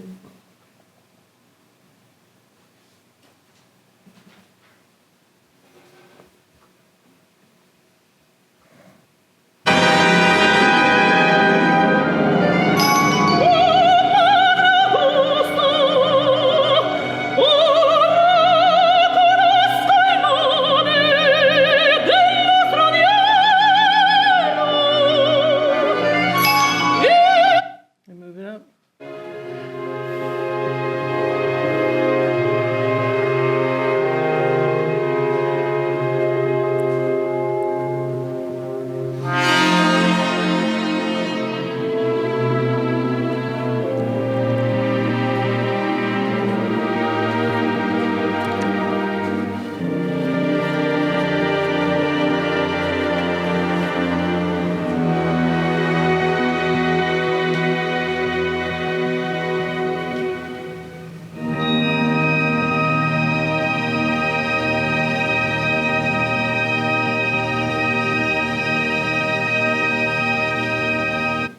Pianissimo. So we have to return to what did Puccini mean by ending like Tristan and his mysterious Poi Tristano? Well, if you know the ending of Tristan, you know that the opening motive resolves at the very end very quietly. It usually takes about 5 hours for that to happen, but anyway, it does. So I concluded that the Poi Tristano that he was referring to was the opening motive of Turandot, which needed to resolve. And you can see that in the example 12, the motive comes directly from Tristan. This is the Liebesruhe motive, the love's rest motive. This is Wagner's version. And this is Puccini's transformation of it.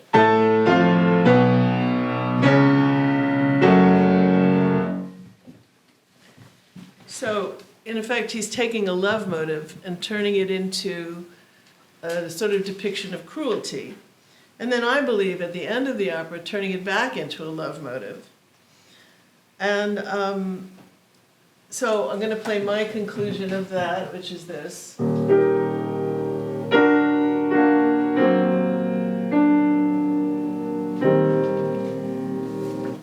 So let me play you the very end of my finale.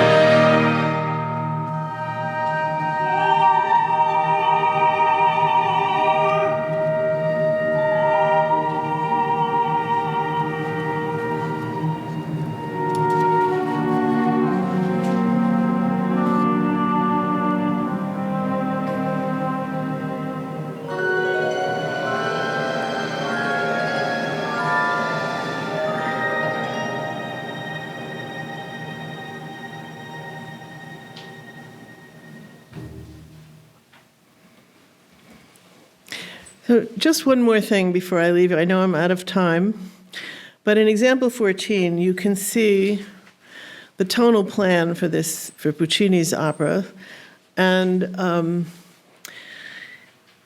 why it must end in E flat major. You can see that it constantly goes between the same keys, F sharp, B flat, and D, and those spell out the major third equal division of the octave.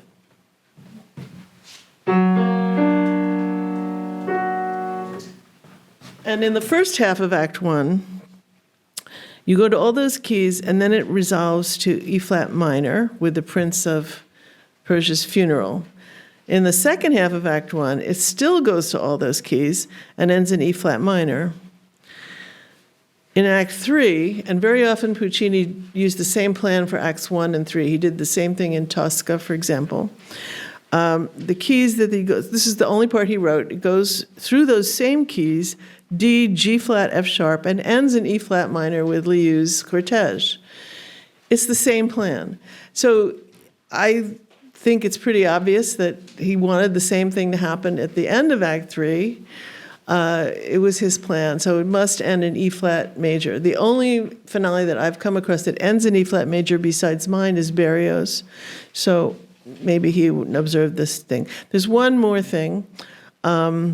If you look at the beginnings of each act, the first act at the opening, which I just played you, the lowest note is F sharp. At the second act, the lowest note of the opening is B flat, and it also ends on B flat.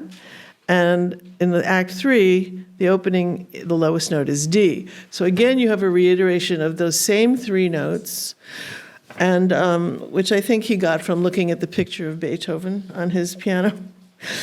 But anyway, I'm almost done. I know we have another speaker waiting to speak, but anyway, I just think that this is a great understanding of his tonal plan, and all this new evidence led towards, I think, being able to end this in a way that perhaps he would have wanted. The recording I played for you is of a synthesized orchestra. I will not have a real orchestra recording until this summer, when my finale is getting a premiere in Florence on July 18th. I guess that's it for now. Case closed. Thank you.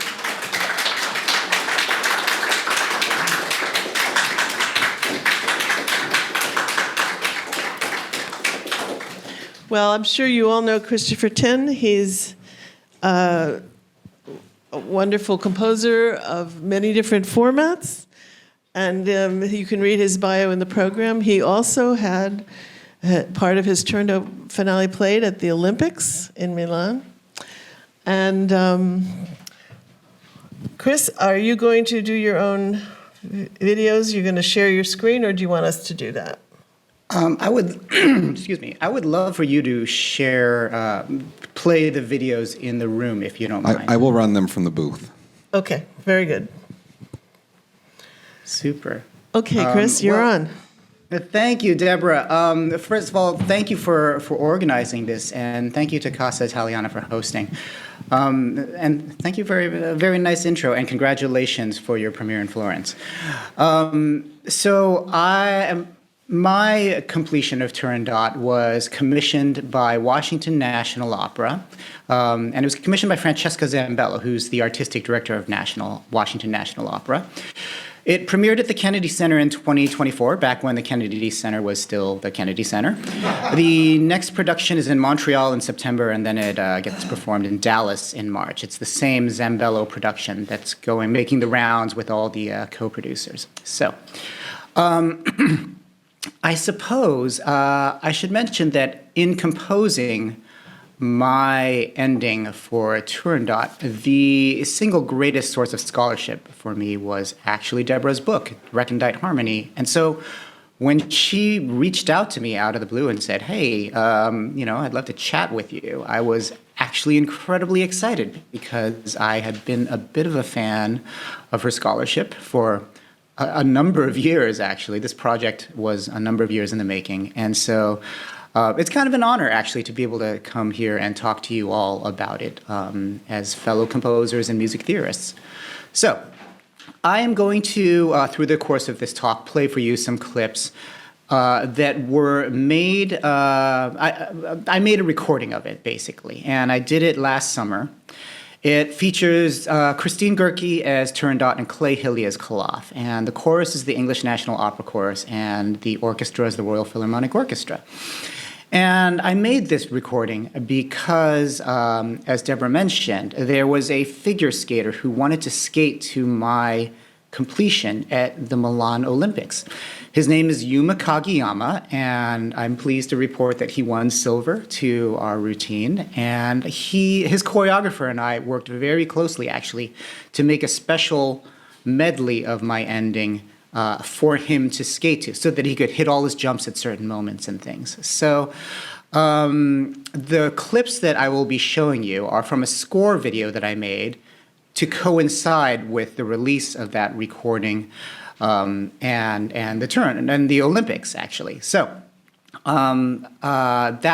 those clips you'll see in a moment. They're actually a score video that have a lot of annotations. So I'm going to leave a lot of my points to the score video. You'll see that it'll point out a few things as I go along. But I thought I would paint a picture for you first as to how this completion came into existence. So back in 2018, I got an email out of the blue from Francesca Zambello. And it was the email that every composer hopes to get, which was, I've heard your music. I would like to meet with you and discuss whether you would like to write an opera. And of course I said yes. And so they flew me out to meet with her in San Francisco, where she was directing the Ring Cycle. And over lunch, she said, what do you want to write an opera about? And I said, nobody has ever asked me that before. Let me get back to you. And so we threw ideas back and forth for a couple of months, but nothing really stuck. And then finally, she proposed to me, hey, I've always been dissatisfied with the way Turandot ends. I've always thought that Princess Turandot deserves a better character arc, and I've always wanted to commission a new ending to Turandot. Would you be interested? And I said yes. And my reasons for doing so were two reasons. One, first of all, as a first-time opera composer, how often do you get an orchestra of this size to write for, and a chorus and a children's chorus and soloists, like Calaf and Turandot. So, the creative possibilities were very exciting to me. Secondly, the idea of writing a 2-hour opera was daunting to me, and I talked to some other composers about this. People I know just casually, like Jennifer Higdon, for example, who said it will consume your life for years, and this was not something I felt I was ready to do. But a ending to Turandot was a much smaller task in terms of the number of minutes to compose, and so that gave me a little bit of courage to tackle this one on. The daunting thing, of course, and we all understand this, and all of us who have been are in this room, and all of us who belong to the club of people who have tried to step into Puccini's shoes, is that it is an incredibly tricky task. And I probably, like many other composers, struggled with a lot of questions like, how much do you try to sound like Puccini? How much do you, stake your own voice? How much material of his sketches do you use? How much do you come up with your own? These were questions I grappled with quite early on. Years later, when Deborah and I were exchanging emails, she finally shared some quotes from Alfano's notes, where he was actually sort of complaining to his friends about the exact same things, which actually gave me a lot of solace because it made me feel a real kinship to Alfano as one of a handful of less than a dozen composers in the history of the world who have ever actually attempted to finish Turandot. So I said yes to this, and Francesca Zambello paired me up with a librettist who was also a first-time opera librettist. Her name is Susan Soon-Hee Stanton, and she's particularly well known as a playwright, but also as a TV writer. She was one of the writers for the show Succession, which is on HBO. It's a show all about people ascending to the throne or the leadership of a corporation in this case. And so she and I were both sort of thrown into this, and sort of it was almost like, speed dating. We were just, it was like matchmaking. We were just sort of told to work together, but fortunately we hit it off great. Our brief from Francesca was to create an ending for Turandot, in her words, that was just kind of better, one that wrapped up the story in a more believable way. It gave Princess Turandot some agency. And on the musical side, Francesca actually didn't give me any particular instruction. All they said was, just make it compatible with Turandot. There was no direction as to, there wasn't Toscanini saying, you must, get rid of everything that doesn't sound like, that's not Turandot. No Alfano original material. Fortunately, Francesca Zambello was not Arturo Toscanini. So we were given a lot of creative freedom. Susan went away to write the libretto, and when she came back, I was delighted to see that she dramatically rewrote the sequence of events at the end in a way that I thought made a ton of sense. And to do so, and to wrap up the story, and to make it believable that the two characters can fall in love at the end, she introduced a handful of plot devices. A series of little twists on the plot, and I'll tell you what they are one by one. And while talking about them, I'll ask them to play a few clips. So, the first thing, her first new plot twist, is that Emperor Altum actually dies at the end of Act 2. Just as the curtain is falling, you see him clutch his chest, and he starts to fall over just a little. And Turandot rushes to his side. And it's actually a very moving moment on stage. It sounds unexpected and ridiculous when I say it here, but when you actually watch it, it's very, very effective. So this means that once Act 3 rolls around, Turandot is ascendant to the throne, and she will be potentially wedded to Calaf. So now the stakes have really been raised on, her finding Calaf's name. So that's plot twist number one. Plot twist number two, and this is where I think Susan's libretto really shines, is that after a extended fiery argument scene, which is a duet based on the Principessa di Morte motive that we have all used in all of our various completions, right at the end, Turandot screams out that it was not Lo Ling who was assaulted, as told in her Act 2 aria in Questa Regia. It was, in fact, herself who years ago was assaulted by a palace invader, and that the whole Lo Ling story was just a story that she concocted. And there is a sort of a moment where she, in her mind, flashes back to this moment, and she sings about that assault. So I'm gonna, if you wouldn't mind, playing clip number 1 of my score videos. It'll show the end of the argument. It'll show her memory, thinking back on the assault, and then you'll hear a couple of Puccini fragments too, and see how I've treated those.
So I should mention that flashback sequence. The way we actually do it on stage is I use the offstage banda. They're playing these sort of quarter note pitch bends, off in the wings, while the offstage chorus is also doing the ahs. And we had one of our three minister tenors actually sing the Palace Invader melody as well. And you'll see also that I used a couple other Puccini fragments with Susan's new libretto. I tried whenever possible to actually use original Puccini material, but I think, as Alfano and others found, some of it was indecipherable, or maybe it wasn't meant to actually be featured as its own work in a way. So what happens in this moment after Turandot reveals to Calaf that she was the one assaulted? She sings a little aria where she says, "This has caused me to. I'll never let another man own me again. I will defend my kingdom." The climax of this is, of course, I call it the axe motif. It's the opening notes, da da da da da, in a very sort of like triumphant but sinister sort of way. And Calaf, upon seeing Turandot being so honest with her backstory, he responds with sensitivity. And this leads us to Susan's third plot twist, which is this. Calaf actually gives up his name first. Now, in the Adami Simoni libretto, as we all know, Calaf actually kisses Turandot first. There's a little pentatonic run in the strings and the winds, and then Turandot says, "I'm in love with you." And then, only safely after she has been entranced by his kiss, does Calaf give up his name later on. And this is one of the things that I think all of us, Francesca Zambello, our dramaturg, Kelly Warwick, Susan, and myself, thought was just sort of the weakest part of the original libretto. And so what Susan does is she reverses the order of events. Calaf gives up his name well before she is in love with him, which is a much braver gesture than him sort of hypnotizing her first and then giving up his name. So when he does this, Turandot herself suddenly realizes that Calaf is unlike other suitors. And you'll see in this next clip that I show you, the way that Calaf does it is a reprise of 4 bars of Nessun Dorma. So by sort of reprising Calaf's signature aria, where in the first instance that happens in Act 2, he's saying, "I will win, I will conquer love." Having him quote from his own aria in this moment where he says, "My name is Calaf, I'm the son of Timur, now my life is in your hands," he's actually signaling in a sort of musical development sort of way that he is now understanding that love is not conquering the object of your desire, but it is actually being willing to sacrifice your life for the object of your desire. So she sees this, she thinks it over, and then there's a big buildup, sort of orchestrated like the Act 2 finale, Figlio del Cielo, but also sort of reminiscent of the Liebestod, because we've all got Poi Tristano hanging over our heads. She actually kisses Calaf. She's the one who initiates the kiss with Calaf, which is Susan's 4th big plot twist. So it puts the agency back in her hands now. So I'm going to play you a clip. It's about 5 minutes long, but it actually covers all of this. So if you could roll clip 2, that'd be appreciated.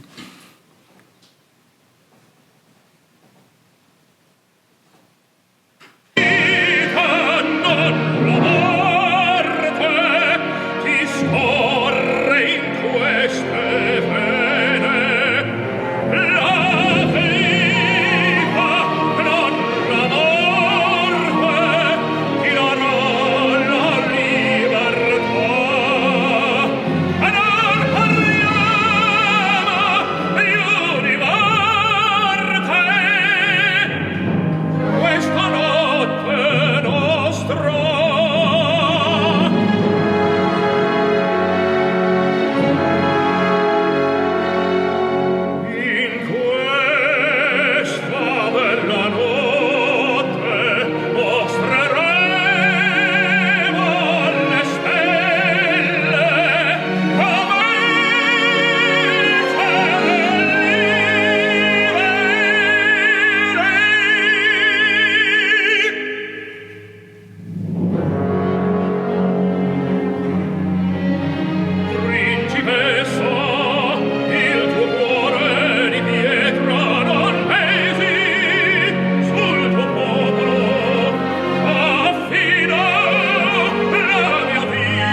So you'll see that I lean very heavily into motivic development as my way of conceiving this ending. And my primary way of using motivic development is to show character arcs. Kaloff has his Nessun Dorma, the transformation of Nessun Dorma for his character arc. Turandot has a couple of motifs that I lean on heavily. It's the first, that axe motif that I talked about earlier that opens up the show, but also my Nessun Mavra, which is sort of her theme of defiance, from Act 2 in a way.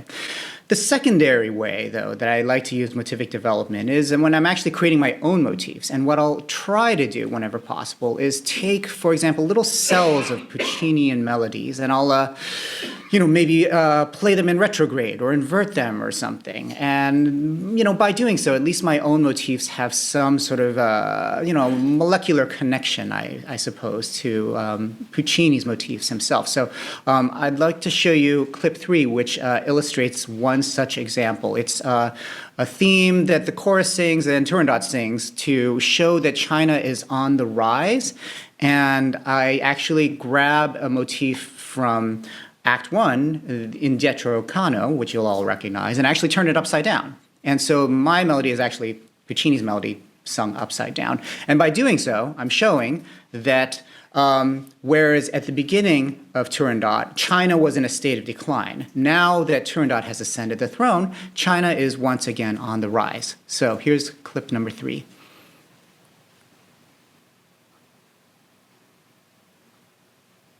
Oh, bella schiava liu, riposi accanto alla mia, tenuta, principessa Luli. Rivolge sa di clemenza, riposa liu, schiava, danse più.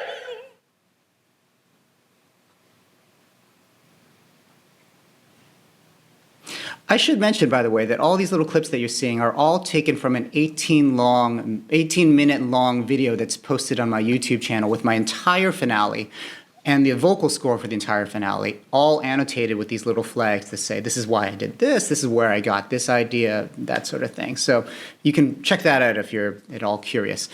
Now, the big finale. I was very much committed to the idea that we've all become used to a big choral Nessun Dorma finale by now. You can't not include that. So I did a big Nessun Dorma choral finale as well. One of my favorite things to do in my own work, outside of when I'm finishing unfinished operas, is I like to have big finales where all the various sort of motifs come back together and possibly overlap. I like to bring all the ideas to a big conclusion at the end. And so, I'd like to play for you my fourth and final clip, which brings back a lot of the other motifs that you may have heard in this ending, in the other clips, brings them all together and leads us to a big C major climax, to everyone's favorite tune, Nessun Dorma. So if you could play clip 4, that would be appreciated. Thanks.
Let's clap.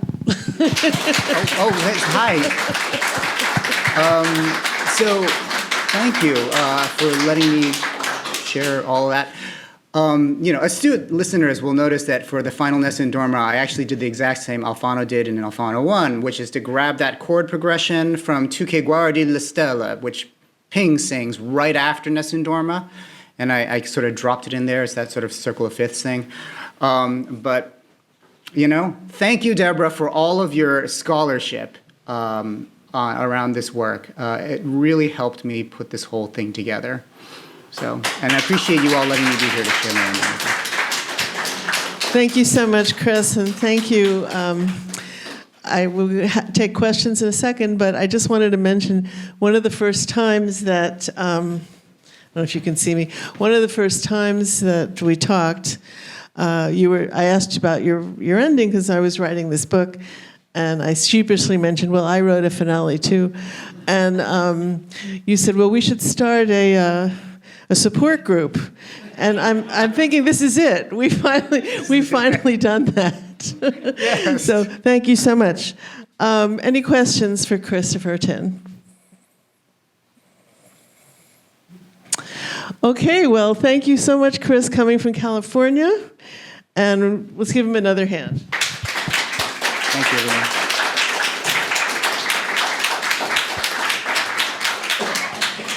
And our next speaker is coming from Italy and is also remote, Federico Favalli, who is on screen. And I just want to mention, I did not know that he had written a finale for Turandot until about a month ago, or whenever I met him in Lucca, and we had collaborated on another project.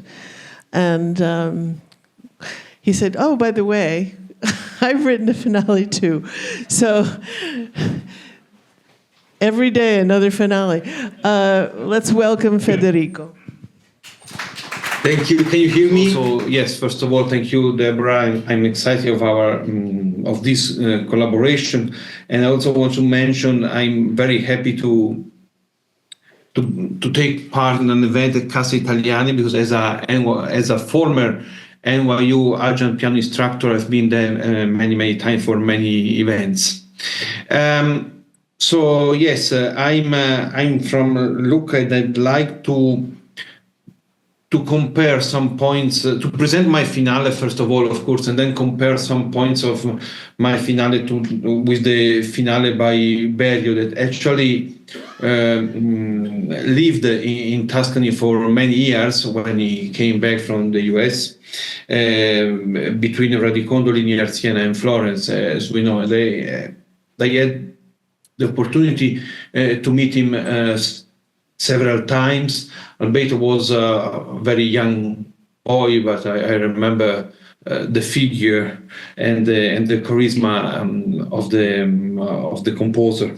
So to write my finale, I studied extensively the finales that have already been written, of course.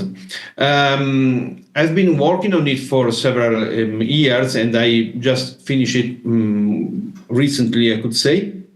Well, my intention was not to produce an historical or musicological work, nor to force the score and libretto by pushing beyond the musical language that Puccini has used up to that point. So the big issue, the big challenge, I would say, in front of me was which type of finale should I write? How can it join with the rest of the opera? I didn't want to change the libretto and the situation on the stage. The only modification I've done, I changed I change exclamation mark in a question mark when Calav says I've into two, so you won, and I will explain where and how exactly in a minute.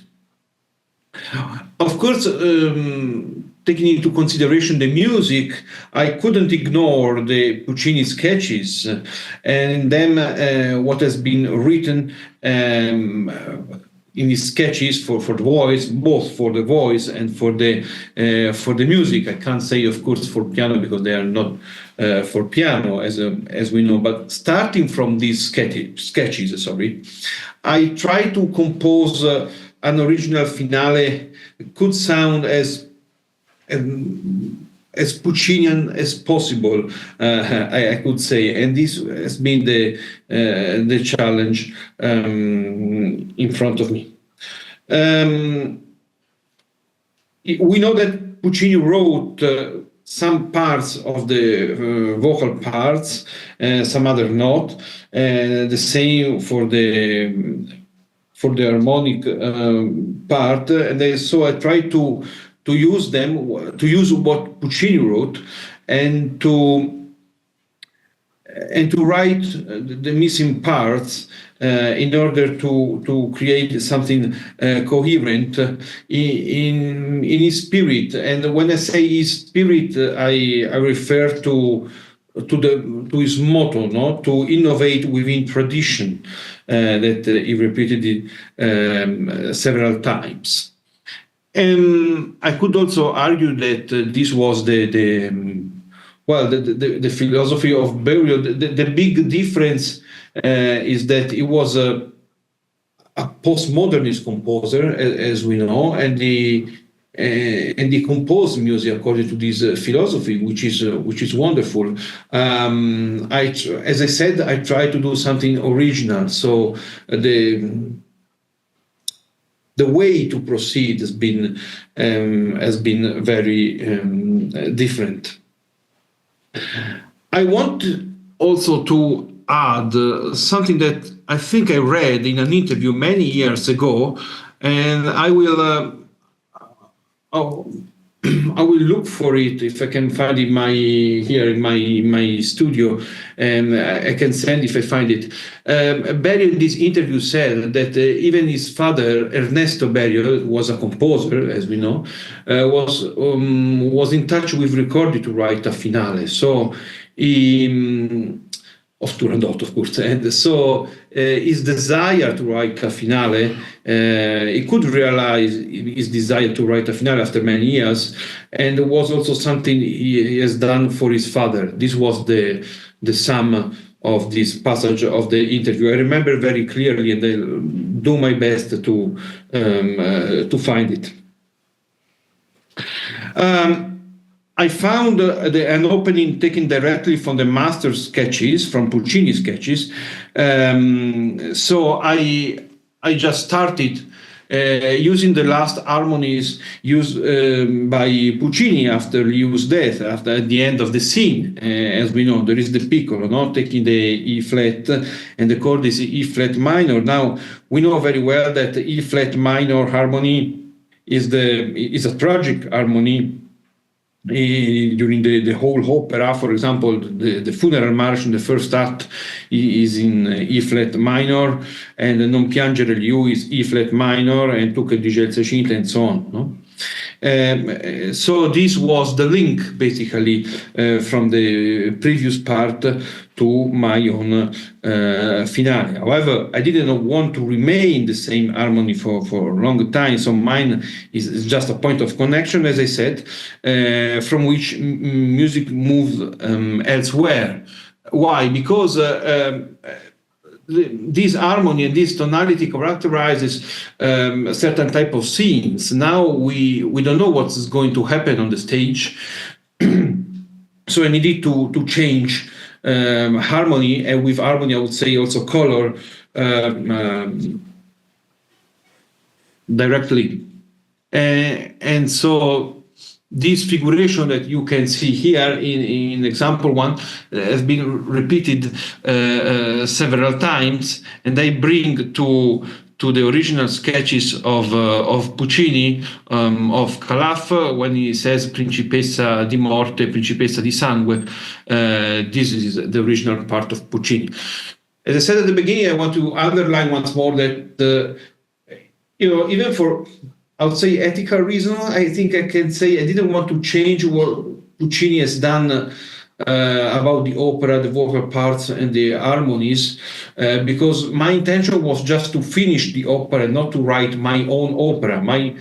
I wanted to write my own finale, but taking into consideration and bringing on the stage all the things that Puccini has done until that moment. So Berio starts from E minor flat as well, but in his finale we hear completely different color, completely different environment since the very beginning of the piece. Now, being a postmodernist composer, we know that means that there is something always suspended, and in fact his finale, as it has been said by Professor Burton before, has this conception to be suspended. There are changes in the characters, but not so evident, and so the general environment is to be suspended. Plus, musically speaking, there is a number of fragments and fragmentation even of the musical scene. And all these characteristics belong to the postmodernist philosophy. Even in this way, I can highlight the difference between my finale and the Berius one. If I can say, my intention was to create something less shocking. I'm not sure if I can use this word, but something that could flow more naturally after Liu's death. Well, it's an artistic. I can also be criticized, of course. It's an artistic choice, and as a composer, I thought that this could work better musically and dramaturgically. Sorry. So this is the part I quoted before, in which the vocal part has been written by Puccini. This is the example, in which the vocal part has been written by Puccini, Principessa di Morte, Principessa di Gelo, and so on. And of course, many others, some others, finale take this fragment because it's original. Now, the agitato in a bar, some bars later, is still taken from Puccini's sketches. I varied the harmonies and the tempo, but all the material Puccini wrote is in my score. I kept also the instability, tonally speaking, because of the situation of the stage. Of course, we have to follow what's going on and the situation in the libretto. And I studied a lot also how Puccini used suspended tonality before, or widened tonality, I could say also. And up to what extent tonality was suspended, and how. It's not only a question to use the dominant seventh, but it's much deeper. So I thought it needed to be studied in depth and used also in my finale. Now, the scene that you can see here in the example is the female scene of the kiss that's been already quoted in the previous talks. Is a very, very important scene that marks the changing of Turandot in the Alfano finale. I wanted to keep the tension at the highest level until the kiss itself, bar 67. I hope you can see it clearly on your screen. And then after it, I used the quotation of Tristan und Isolde. Now here there is the theme of love, no, of Tristan und Isolde, and I thought to underline the fact of the kiss more than the changing, with the theme of love, actually not emphasized too much with orchestration and so on. We know that there is an interlude here in various finale, no, but I try to be essential and just few bars to highlight this moment that maybe will change many things, and maybe will not. We still don't know. No? And now, from this point on, however, I introduced material from Tristan und Isolde, and I use this material even later, of course, as regard the themes, motives, and also the harmonies, of course, because we know that Puccini wrote poi Tristano, then Tristan in his sketches, but they thought that this could be referred both to the harmonies but also to themes, no? And so that's why I used here the quotation. Example 4 shows a fragment in the piano part in which in the sketches is performed by a choir. This part, this fast part,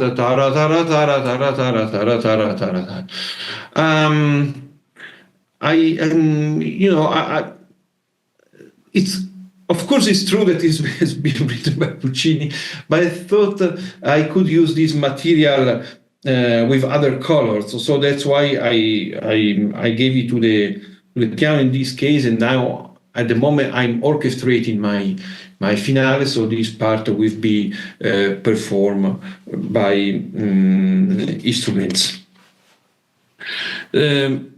Sorry if I go a bit fast, but I just want to show you some points of the finale and then make a final comparison that will leave also an open question. I hope we'll keep in mind and think about it even after my talk.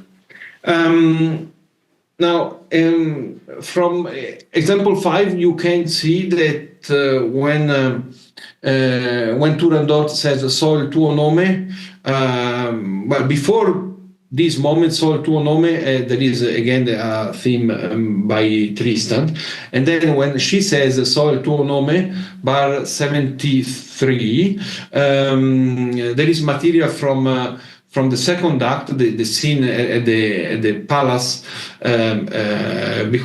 because there is a changing on the stage, no, and we enter in the palace for the last part of the opera. So I took this fragment from the second act. I took also the music of the march, no, of the soldiers on the second act.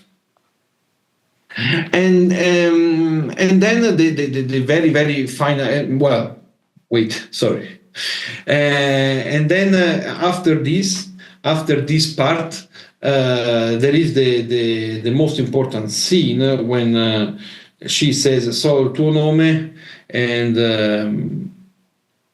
and Calaf at the end, before the entry in the palace, says "Hai vinto tu," so you won. Now they enter in the palace, and Turandot says to her father, "So il nome dello straniero, il suo nome amor." But in my finale, Calaf here goes out from the scene, from the stage. So basically, we don't know if he refuses Turandot at the end. after Liu's death, after maybe because he realized that she didn't change, or if we still have an happy ending, because yes, he goes out, but she will follow him, and there will be an happy ending anyway. So that's why the title of my finale is The Fifth Enigma, because the three enigmas are the enigma that Turandot asks to Calaf. The fourth one is Calaf asking Turandot to say his name, and the fifth is my enigma to the audience, because they have to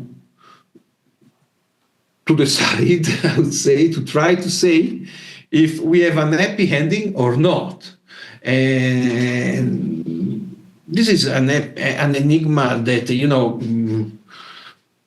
everybody in the audience can try to solve according to his or her own sensibility. I don't have an answer. I don't like to give answers. I like to share questions.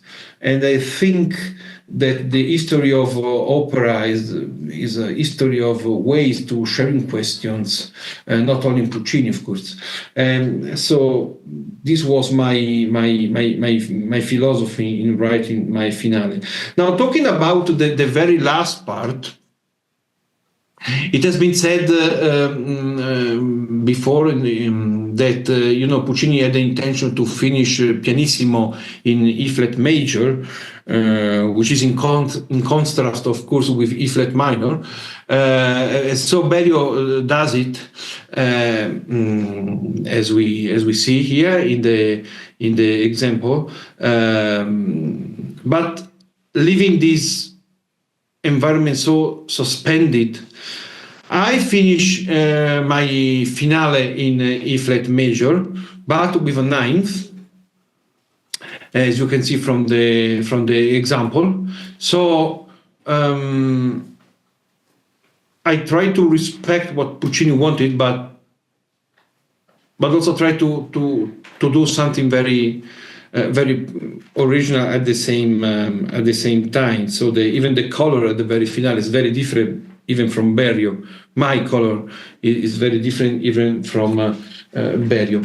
But there is another aspect I like to underline here, and this is also what would be great to discuss in the future. I think what Berio did in his finale, creating this suspended environment, this fragmentation, and we don't really know how, up to what extent characters are changed. I think what he did is basically to create a sort of meta theater, which is, it's perfectly linked to the philosophy of postmodernism, I could say. While in my case, no. In my case, I think mine is not a meta theater, rather a theater, in a common sense. There is this fact that Calaf goes out from the stage at the end, but this is a dramaturgical technique.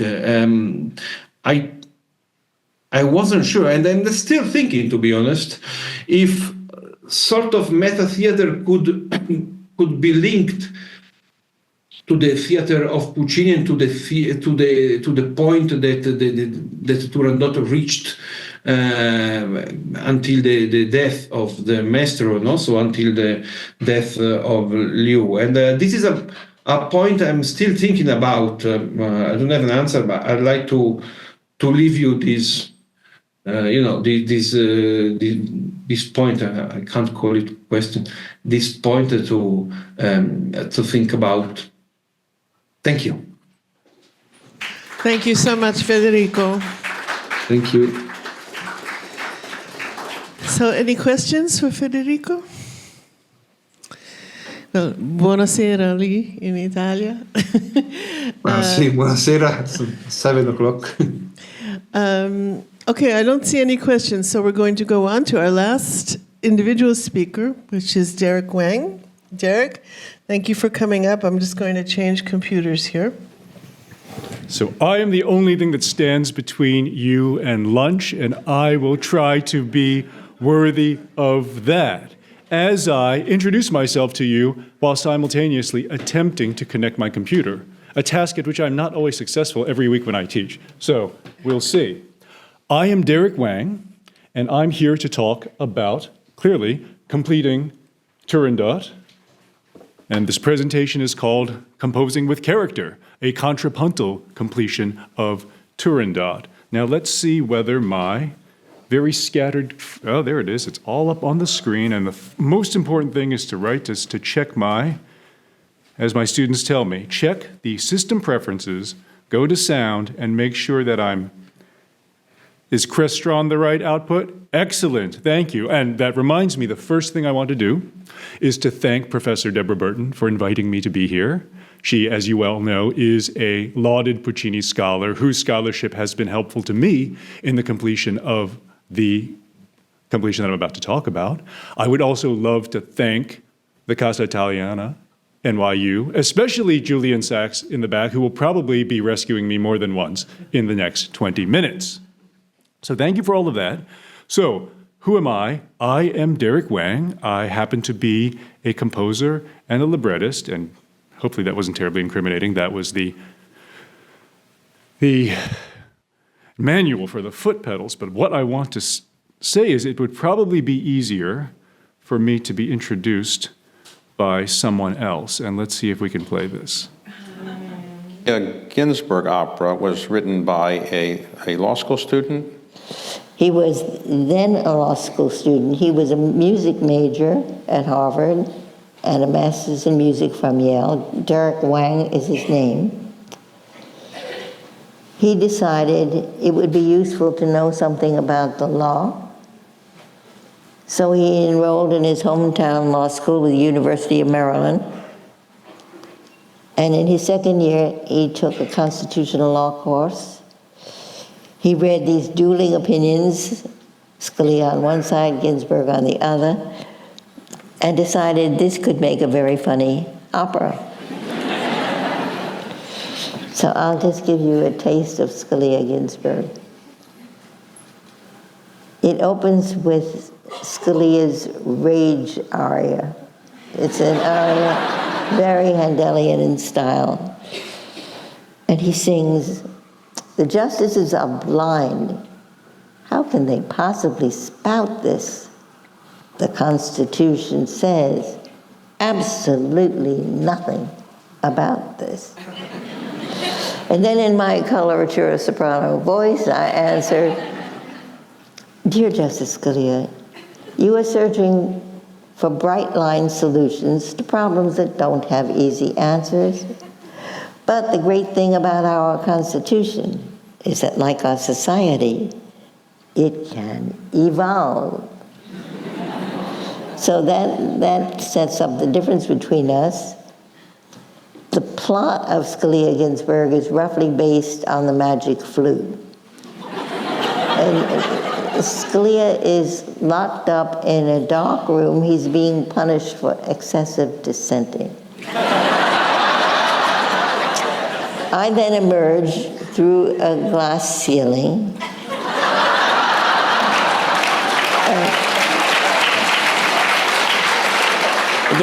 to help him pass the tests he needs to pass to get out of the dark room. Then a character left over from Don Giovanni, the commentatore, is astonished. He said, "He's your enemy. Why would you want to help him?" And I sing, "He's not my enemy, he's my dear friend." And then we sing a wonderful duet that goes, "We are different, we are one." Different in our approach to reading legal texts, but one in our reverence for the Constitution and for the institution we serve.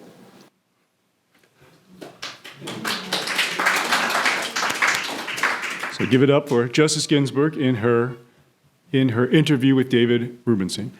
And so the reason I mention this, because this is clearly not Turandot, but that is what got me on the path of writing opera. I had written this opera called Scalia-Ginsburg about the United States Supreme Court, and I'm happy to report that it keeps getting produced. So I think we're coming up in production number 30 very soon, which is very heartening.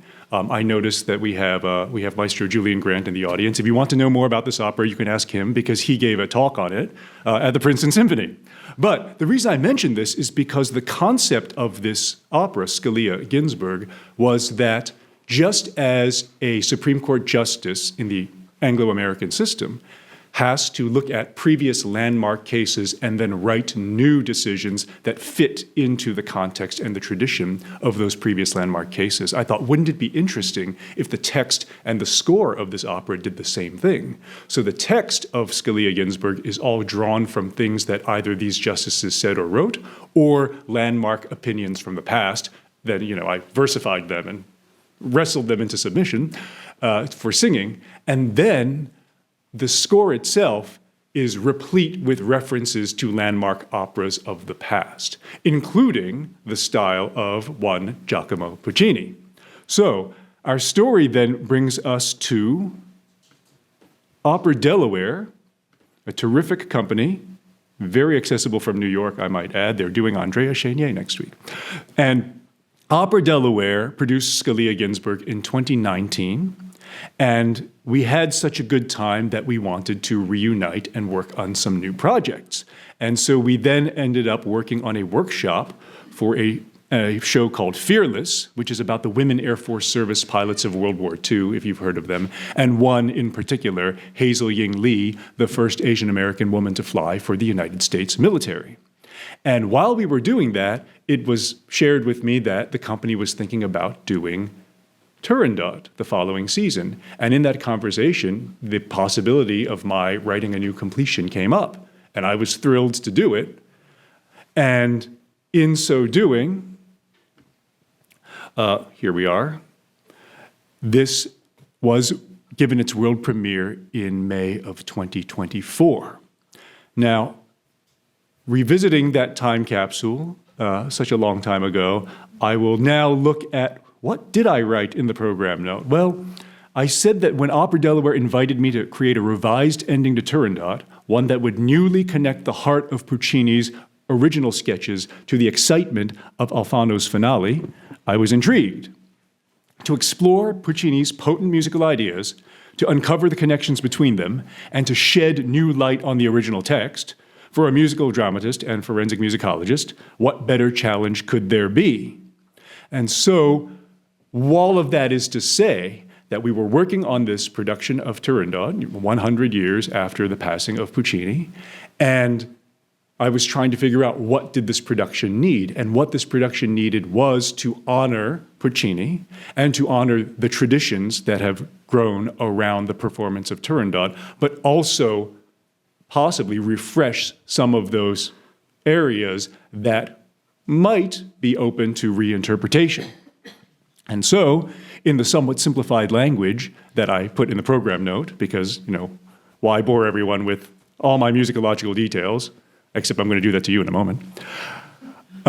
The new ending of Turandot, I basically divided up into 3 continuous sections, which I called Confrontation, Transformation, and Celebration, which you are probably familiar with by hearing bits of the plot over the past few hours, if not through your own operatic knowledge. And so the idea was that the confrontation, which I believe existed in some kind of short score, that I reorchestrated, newly refreshed with orchestral color, but here comes the composing with character, a contrapuntal completion of Turandot part. I thought, wouldn't it be interesting in the reorchestration to bring back so many motives from earlier in the opera, and in so doing, plant seeds that would empower a director, a conductor, and singers to think about what is a psychologically motivated way to bring this opera to its conclusion. Then the transformation, which begins at what is commonly termed, traditionally, the kiss. That I recomposed And so Puccini's incomplete sketches are newly developed in meaningful conjunction with his earlier musical ideas, especially those relating to Liu, whose fate, as Puccini wrote in a letter to his co-librettist Adami, that Liu's fate can have a powerful influence on bringing about a climactic change of heart and mind. And then it was my hope that the celebration would be recontextualized because its notes would be unchanged from the standard Alfano to completion, but because of some of the work that I tried to do beforehand, it might now take in performance on new layers of meaning from what has come before. So that's a lot of fancy words to throw at you. So why don't we have some music? So I can't resist a little audience participation. Would anyone like to tell us what counterpoint is? Anyone? I know some of you have PhDs in this, so I know some of you teach this. May I call upon Professor Burton, or is that too much? Oh dear. Well, it's true. I do teach counterpoint, giving the finals next week. It's just where lines are independent of each other. If you think of Bach fugue, for example, that's an example of counterpoint where the lines are maybe similar, but they don't behave as a melody and accompaniment, that each line has its own character. Is that? You're the expert, and I love that explanation. Better than I could have explained it, which is why I made someone else do it. So, here we are, if I can figure out how to make this work. This is a piano reduction, or a piano vocal score of this completion of Turandot. And so the first thing I wanted to do was to bridge that moment after the exit of the chorus, after the funeral cortege of Liu. What happens between Calaf and Turandot? And so I thought, wouldn't it be interesting to have some of the music from earlier in the opera come back and reinforce to us what Calaf's role is in all of this? And so, if any of you remember, is this on? Yes, there we go. If any of you remember from Act 1, when Liu first addresses Calaf directly, and she explains why she's been devoted to his father for so long, it's because one day, long ago in the palace, he smiled at her. And you hear...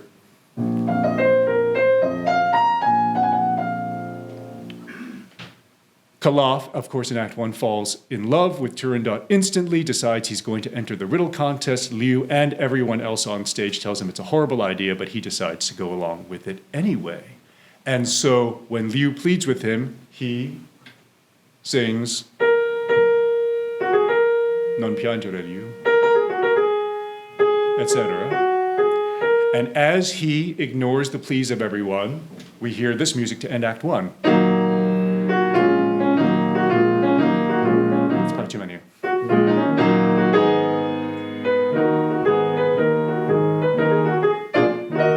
All right, so then my question was, what could I do with some of that material? Because, as another speaker has mentioned, we are very conveniently in the key of E flat minor as the funeral cortege leaves. So I thought we might be reminded of you.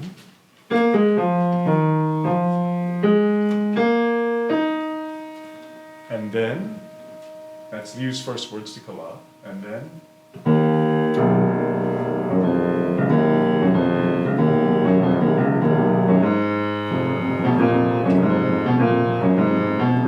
then...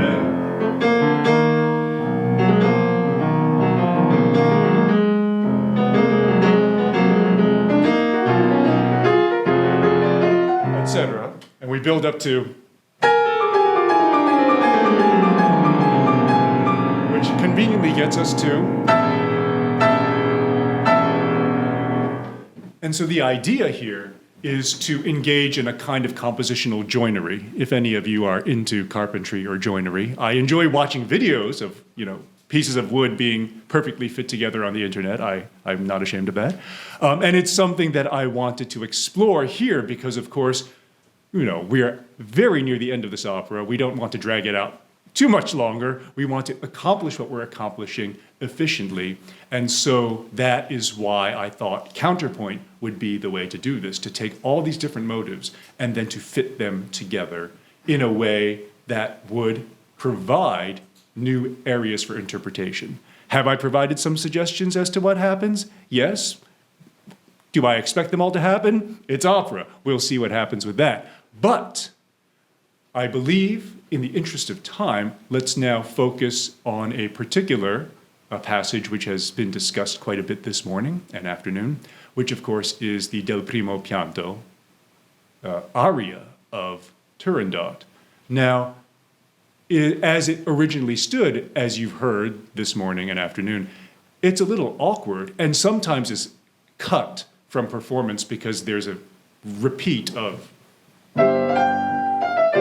where you can just kind of cut between the two iterations of that, and which actually happened in the same production performed by a different company before we brought on this new completion. And so the question seemed to be, why is she singing this, oh, by the way, I was totally into you the whole time song? It depends. Is it terribly motivated? Does she really need to say this? And it occurred to us in the production that it could work. And the first way it worked was because we had this terrific stage director, Xin Tang, who actually, fun fact, if I'm not mistaken, was an assistant director on the Beijing completion, circa 2007. And so, having worked on that, she was interested in a new completion as well and seeing a different interpretation. But what she did was she did stay true to the perceived intent of the creators, which was when she staged even the interactions in Act 2 between Turandot and Calaf, you could tell already that Turandot was attracted to Calaf. Other stage directors may do it differently, but this was in support of trying to make this ending work. And so by the time we even got to the confrontation post Liu's funeral cortege, we had already set up the idea that Turandot had some latent attraction for Calaf. Then, of course, there was the question of what would happen during what is traditionally termed the kiss. And so I've tried to leave it a little open-ended, but I did place a suggestion that perhaps the kiss could be initiated by Turandot, and not necessarily as an expression of true love, but more as some kind of sudden physical reaction before her thoughts and her psychology would catch up with her. And the idea that I think we've all been in that situation, sometimes we just kind of act out and we do something, and then it's only later that we kind of rationalize it or we think about it. And so the idea would be that there would be this sort of physical eruption, and then later that would set the scene for her to finally confront her feelings, which would then dramaturgically justify her singing a whole song about, by the way, I was attracted to you, because what's really happening is that she's admitting that to herself for the first time. So, without getting into all of that, although I am happy to answer questions about it later, we'll focus then on, I'll gloss over the music for now for the kiss scene and talk a little bit about Del Primo Pianto, mainly because I want to show off, it's not that impressive, but for me, I want to show off this color-coded score that I made. So here we go. Let's see, it's this one. All right. And so I'll just quickly talk through some of these heavily annotated notes here, and then we can listen to a passage continuously. Oh, wait, what happened? Oh, it's auto-playing. That's what I think is happening, so I'll stop. So we begin with one of the sketches that Professor Burton mentioned. It was used in very altered form in the Alfano completion, but I thought, wouldn't it be nice to have it in its original form? It's very soothing, and it made sense to have it occur when Calaf is praising Turandot's glory.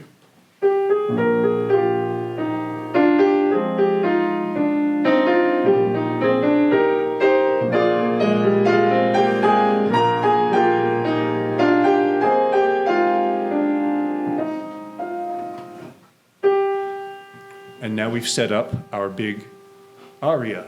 And it occurred to me that rather than start it on talking about her first tear, because grammatically she says that, and then she kind of moves on to a slightly new topic.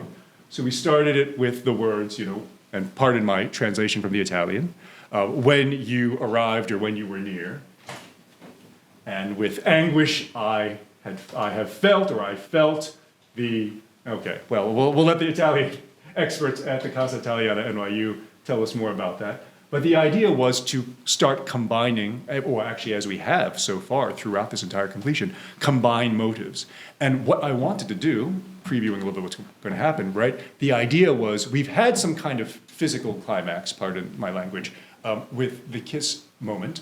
And so now this is a kind of psychological climax where Turandot can get in touch with her feelings. And to build to that, bringing in what I was mentioning earlier about Puccini's letter to Adami, talking about maybe something about Liu can push this along, was the observation that Turandot and Liu, earlier in the opera, they sing the same passage of music in their different songs. In Questa Regia, in this palace, in Act 2, Turandot sings, et cetera, et cetera, et cetera, et cetera, something, right? I should ask. No, Cheryl? I know, you're wincing. Right, something? But here we go. And then, of course, Liu in Act 3, when she sings You, who are encircled by ice, tu che di gel sei cinta.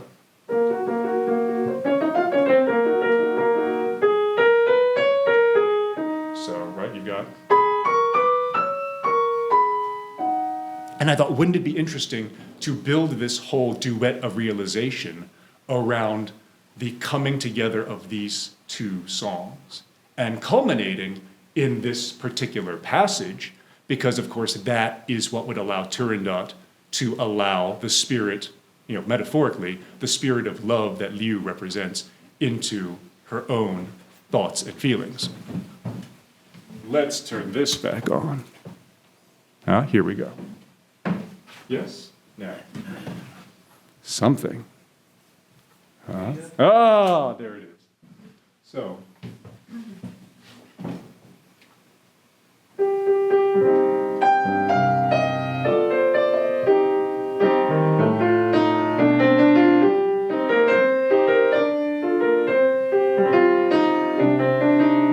Already we're combining this motive associated with Turandot's power, among other things, and the opening motto. And we get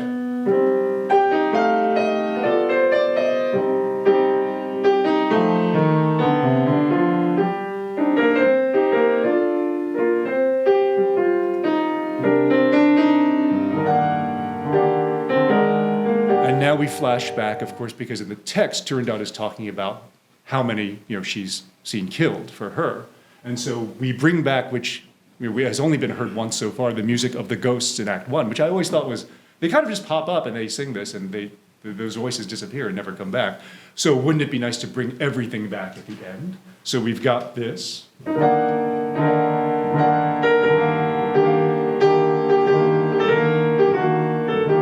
But embedded in the texture is also the lament before the execution, in this case of the Prince of Persia. I mean, originally it's what? I'm just checking with Cheryl for everything. If you're smiling, I'm okay, right? Very insistent. So, slightly chromatically altered, but you get.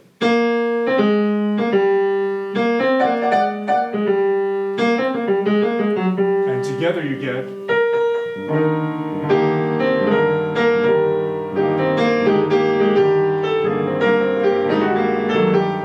etc.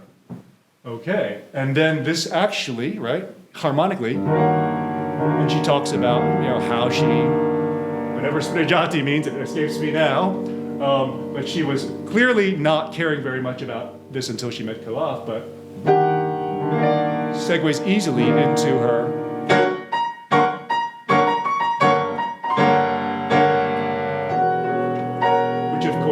is the royal announcement of Turandot's law and the punishments that she levies on those who cannot solve her riddles. And then, but now she, Turandot, starts to bring out Kalaf's music, where when the ghosts in Act 1 were singing their thing, Kalaf's saying, no, no, I alone love her. And so that brings us into...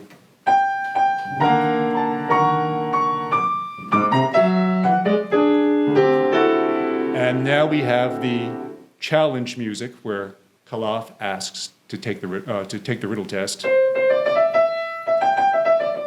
But now sung by Turandot, as she describes Kalaf doing this and her feelings when he did this.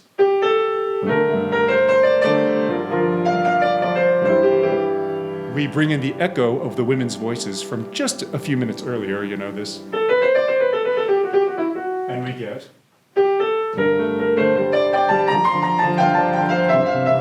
a little lieu, where she, from her, what was it, her one line in Act 2, it's for love, e per l'amore. But also the music when Kalaf solves a riddle. And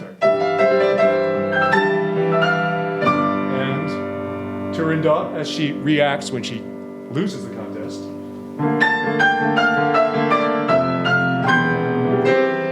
More in questa regia.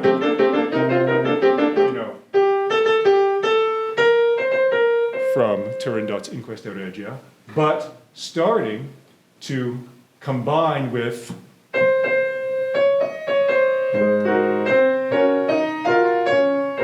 Tu che dice il Seicento, and then together this shared motive.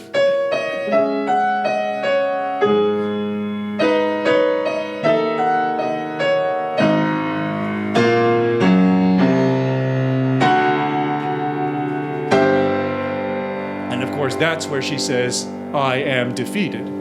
And of course, there's something hopeful yet unresolved. We're in a major chord, but in first inversion, that classic anticipatory chord.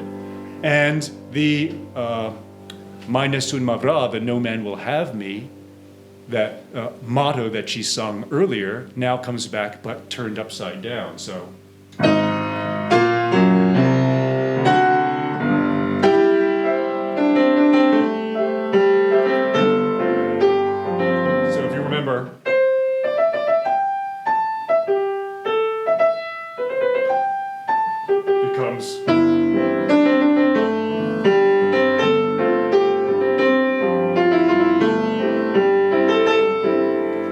Top of that is an echo of Liu's music, talking about, you know, so much secret love that she has, tanto amore segreto. And her E per l'amore. And together you get...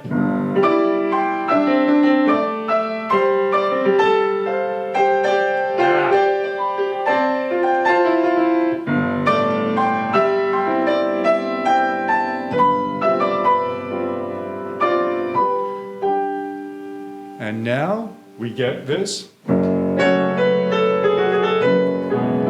now in radically different form. So.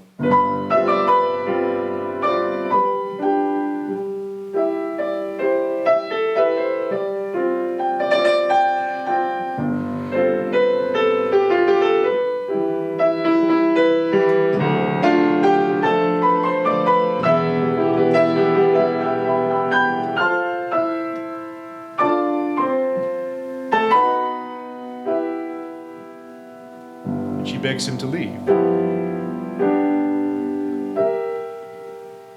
No resolution, we're just getting. And of course, the music continues on from there. And so my goal, my hope, was that, you know, we had a lot of first-time audience members, first-time opera goers and first-time seeing Turandot audience members. And it was, frankly, my goal for them not to notice that anything had happened, or for rather than maybe just to be a little bit less jarred, if they were at all, by sort of these sudden shifts in dramaturgy caused perhaps, I defer to you, I defer to Mr. Sachs about, or Professor Sachs, I'm sorry, about the whether how much of this I can blame on Toscanini, so the sort of jump cuts. But that was my hope for what would happen. And so I leave it to you now. I'll play a short passage to close out, and you can tell me whether you think it works. Professor Burton, how much time do we have? As much as you want. No. Like a minute? Pardon? Can we do a minute? I could try. I'll try. Let me see if I can find the moment of Del Primo Pianto. Let's see. I forgot the timing of this one, so. Oh, there we go. Oh, that sounds like a thing. That's that chord. Let's try it. Right. Clearly there's a kiss that happened. Here we go. La tua gloria risplende nell'incanto del primo bacio, del primo pianto, del primo pianto. Ah, sì, quando sei giunto, con angoscia hai sentito il vivido fatale di questo mal supremo. Quanti ho visto morire per me, e li ho sfregiati, molti c'era negli occhi tuoi la luce degli eroi,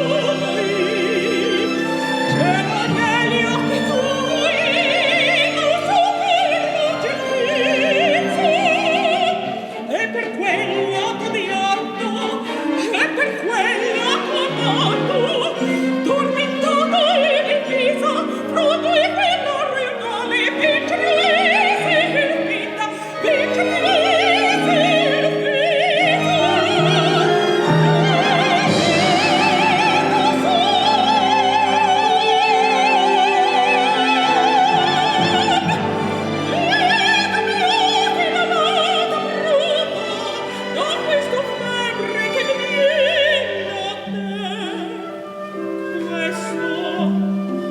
questo chiedevi, ora lo sai, più grande vittoria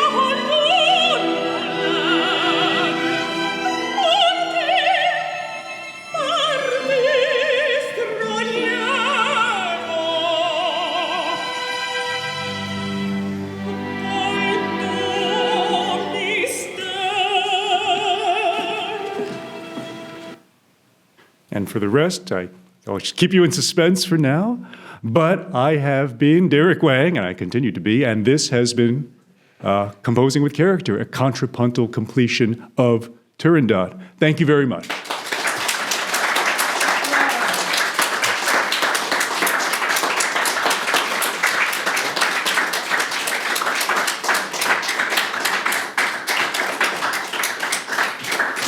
It's an amazing feat, and the more you look at it, the more you see. So I have to say, having studied all these scores, I mean, it's just I love them all in their own way, and this was just endlessly fascinating to me. Does anyone have any questions for Derek, or we're all going to just run and go eat lunch? When is the next performance? When will your opera your ending be performed again? That is to be determined, but, I always say, hopefully the sooner the better, right? Absolutely. Exactly. No, it's wonderful. Thank you so much. I appreciate it. Anyone else? Okay, let's give him a hand. And all right. Thank you so much. Enjoy your lunch. We have our chair is Nancy Rao, who is coming to us from Taiwan, where it's 2:30 in the morning. 2:15 in the morning, and she's still awake. So she needs a hand for that. And we have other people who are here who are not quite in the room yet. We also have a recorded, Julian should be coming back soon, and Kunio Hara is here. Everyone's biographies are in the program. And we have a recorded statement from Deborah Lou Harder, and many of you may know her name because she's the voice of the Metropolitan Opera, where she does the broadcasts. And because we had to change the date of this to Saturday, she couldn't be here in person because the Metropolitan Opera has its broadcasts on Saturday afternoon, so she can't. But right now I would like to invite Julian and Kunio to come up. And Nancy, take it away. Yes. Okay, great. It's a fascinating opportunity to be with you, even though from afar. And I think that in the morning we have such a great discussion about the final scene, final portion, and the various stories. I learned a great deal. And so I think this afternoon we're going to switch over to a larger questions that people bring to the opera and its history and so on and so forth. So I guess we'll first start with the video, right, Deborah? So we'll first start with the Julian Grant's videos. No, we're going to start with Deborah Lou Harder's video that she recorded. That. You can stay there if you want. No, we want to see video. Okay. Hello, I'm Deborah Lou Harder, the host for the Met Opera radio broadcasts. Thank you, Deborah, for inviting me to share some personal thoughts about Turandot. As you're watching this short video, I'm broadcasting Tchaikovsky's Eugene Onegin from the house. Otherwise, I'd be at the symposium with you today. I'm sorry to be missing what I'm sure is a lively and passionate meeting of minds. That we're even having this discussion about the endings of Giacomo Puccini's final opera 100 years after it posthumously premiered, I think speaks to our continuing fascination with his genius. In Turandot, Puccini crafted a huge piece that works dramatically and enthralls us musically. And even though left unfinished, it continues to move listeners and audience members, whether they're new to opera or already aficionados. The beauty that Puccini created in this final work overcomes the very serious handicap of being left incomplete. So, how does Turandot fit into today's world? I'd like to start by addressing for a moment the issue of Turandot's cultural appropriateness, and let me comment as a Korean-American musician. I feel that Turandot, like Puccini's Madama Butterfly, is an unequivocally Italian piece of art with Italianate characters, temperaments, and voices. Orientalism was a major fad in the West at the time these pieces were conceived. So, as in Debussy's Estampe, for instance, Turandot and Madama Butterfly drew inspiration from Asian melodies, harmonies, and musical colors, but they are certainly not Asian. That doesn't take away from their worth. I'll give you an example that I believe speaks to the universality of Turandot's appeal. 2 seasons ago, I was sitting in the parterre box at the Met to listen to one of our Lindemann young artists who was making a big splash in her Met debut as Liu. That was Juliana Gregorian. A young Chinese student from Columbia University was sitting near me. She had gotten a student rush ticket in person at the box office, as I often say on the air, and she was overcome when she heard what Puccini had created with Mo Li Hua, the jasmine flower theme. She was brought to tears because she said it reminded her of home and made her miss her family. She loved the opera and was not offended by its use of fantasy Asian themes because they were so clearly not meant to be real. In terms of broadcasting the performances of Turandot at the Met, First of all, at the top of the synopsis, I stress that the story is set in a mythical Peking of indeterminate time. It's a fairy tale or fantasy. Along with that fantasy idea, both soprano leads are extreme. Liu in her extreme self-sacrifice, and the title character in her vocal range and extreme, uncompromising rage. Koloff is extreme in his, well, tenorness, boldly daring what no sane person would. But this is opera. It's supposed to be extreme. And if we didn't forgive illogic in opera plots, we'd have very little repertoire to perform. I've done many long-form interviews for our weeknight and Sirius broadcasts with different sopranos and tenors as they've come to perform Liu, Turandot, and Koloff at the Met. We talk about their approach to the big arias and how they see and play their characters. And select interviews are available to hear on the Met website on the Met Opera radio page, by the way. Our fall lineup had Michael Fabiano as Koloff and Angela Mead as Turandot, both making their Met role debuts. For Michael, Koloff's motivation was clearly about conquest and gaining back land. For Angela, she said the vocal demands of the notoriously difficult role of Turandot and her Act 2 in Questa Reggia, well, for Angela, those demands were rather small compared to the bel canto roles she sings. We will have a new couple of casts this spring, including the return of Roberto Alagna as Koloff at age 62, still thrilling with Nessun Dorma, and I'm looking forward to chatting with them soon, including on stage after a Sunday matinee. The Met's Franco Zeffirelli production of Turandot, like his La Bohème, has been one of the most popular and longest-running productions at the Met. It opened in 1987 and has been going strong ever since, with a recent refurbishment of set, props, and costumes funded by Vice President of our board, C. Graham Berwin III. One of the reasons the production works so well, in my opinion, is that Zeffirelli really understood color theory from his background as a set designer and painter, and his placement of singers helps their voices be heard over a massive orchestra, xylophones, gongs, and all.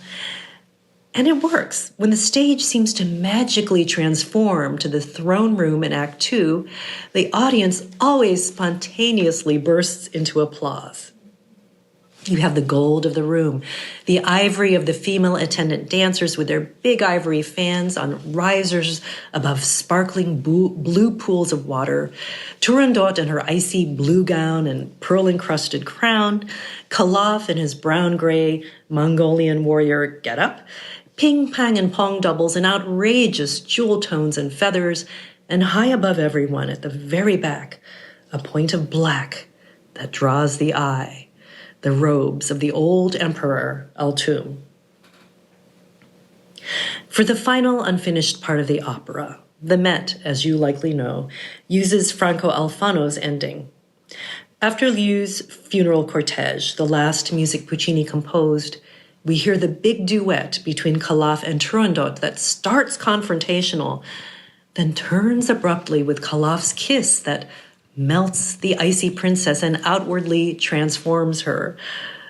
Although we'll hear her confess she was afraid of the effect he had on her the moment she first saw him.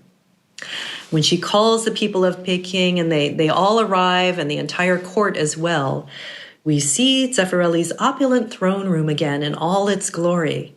And when she declares Koloff's name to be love, thus sparing his life, with a slight quote from the triumphant part of the theme from her Act 2 aria, therefore Puccini's music, what then bursts from the orchestra and the chorus is Koloff's great Nessun Dorma theme in D major.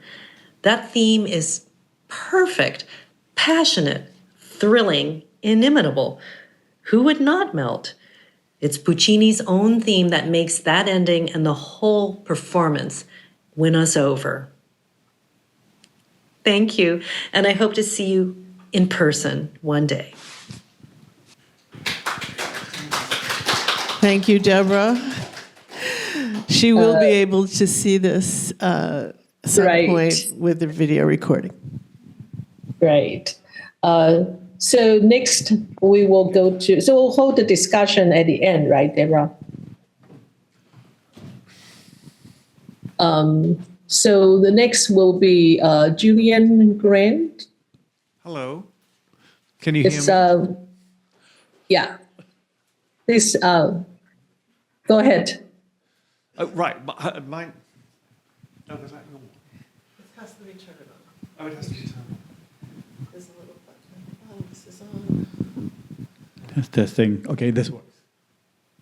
Okay. Thank you. This works. Good. Hello, everybody. My name is Julian Grant. I'm feeling incredibly intimidated to be up here. Thank you, Deborah. Thank you, NYU and Casa Italiana. The reason I'm so intimidated is that I think I'm the only composer here who has not finished Turandot.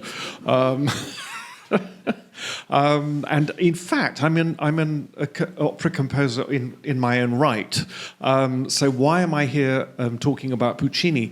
Well, I am a total sort of opera collector and nerd, and my nerdishness started with Puccini, aged 13, finding in a British jumble sale, a kind of, house sale, two scores, which I could read music. I was quite musical as a kid. I found two scores, and Deborah and I were just talking about this. One was of La Fanciulla del West, and the other one was of Turandot. And these were scores that were condensed the entire opera into two staves, so you could play the entire opera on the piano, vocal parts and everything. When I got a bit older and had listened to recordings of these operas, because I went straight up, I noticed there were lots of differences. So I discovered then that, in fact, these were kind of first edition scores, because the Turandot score had Alfano's first ending before the cuts were implemented, and the Fanciulla, too, had some extra bits that you just don't hear anymore. So I've always been a great Puccini fan. I kind of taught myself to play the piano by crashing through both of these opera scores. So I have sort of, I have a Puccini gene in there somewhere. So that's me. Oh, would you like me to talk about that? Right, yes. No, well, I also, yes, Deborah and I were put in touch because I lived in Beijing from 2007 to 2010, and I was there at the opening of the National Center of Performing Arts in Beijing, the building that sort of looks like a big egg that's dipped in broth because it's surrounded by water. It's the most sort of extraordinary look.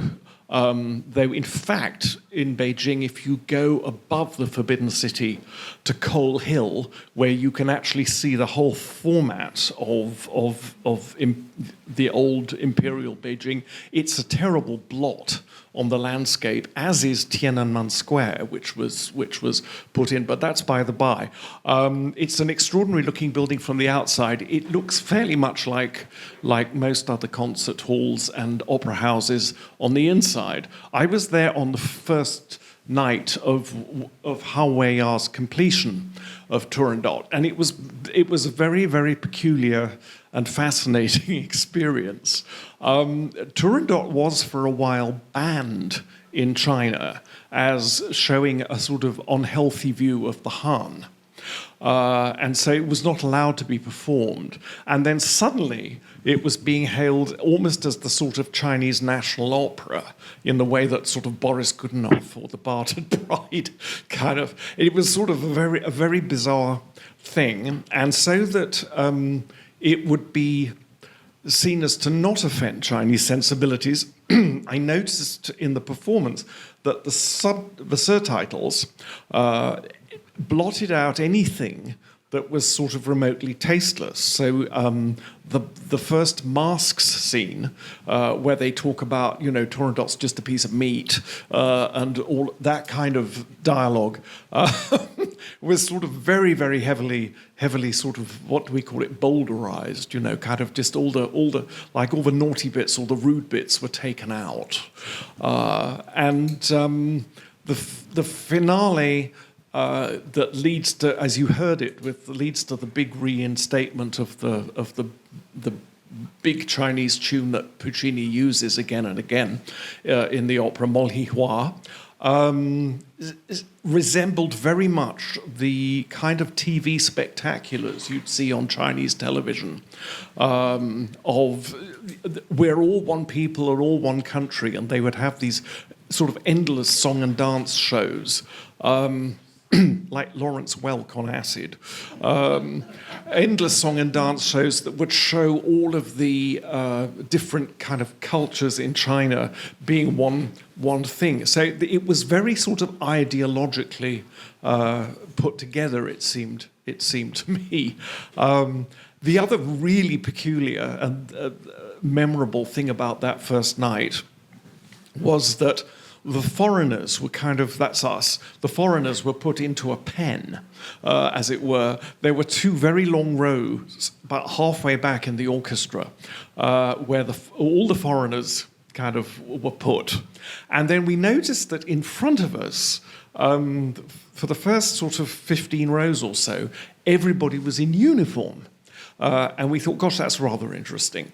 And up until then, there hadn't really been very much tradition of Western opera in China at all. There had been a couple of performances at the National Centre of Performing Arts before the initial opening, and there was quite a funny ruckus when the Mariinsky Theatre came with Valery Gergiev, and they wanted to do Boris Godunov. That was found to be ideologically unacceptable, as you can imagine, about a Tsar murdering people. Well, I mean, that happens every day, doesn't it, in real life? And also then they couldn't do Eugene Onegin because that was bourgeois. So they ended up doing Prince Igor, which was sort of suitably kind of militaristic. So there's a lot of ideological control in Beijing, which sort of permeated, I think, into this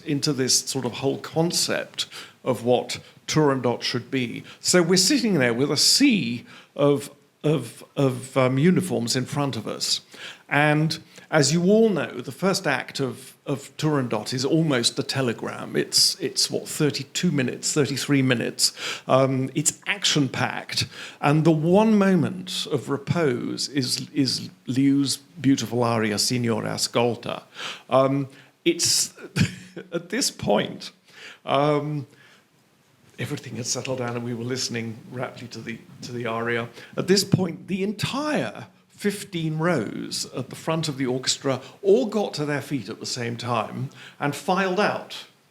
And we were sitting there thinking, was there a fire alarm? Is the building being evacuated? And no, and I learned later that in fact the members of the military who were there, had been paid to be there, and they had been told to stay there for 1 hour. So the first performance of Turandot had been preluded by endless speeches and flowers being brought on and tributes and a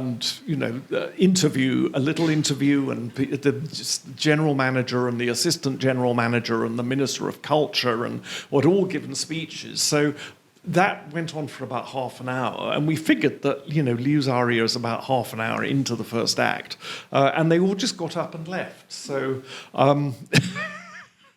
that was a very surreal and peculiar experience.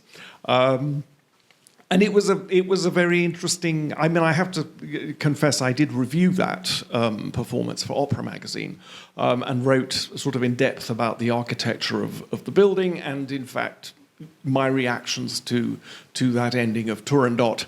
And that's why Deborah and I were in touch, because I had a souvenir program from that opening night. So that's really my kind of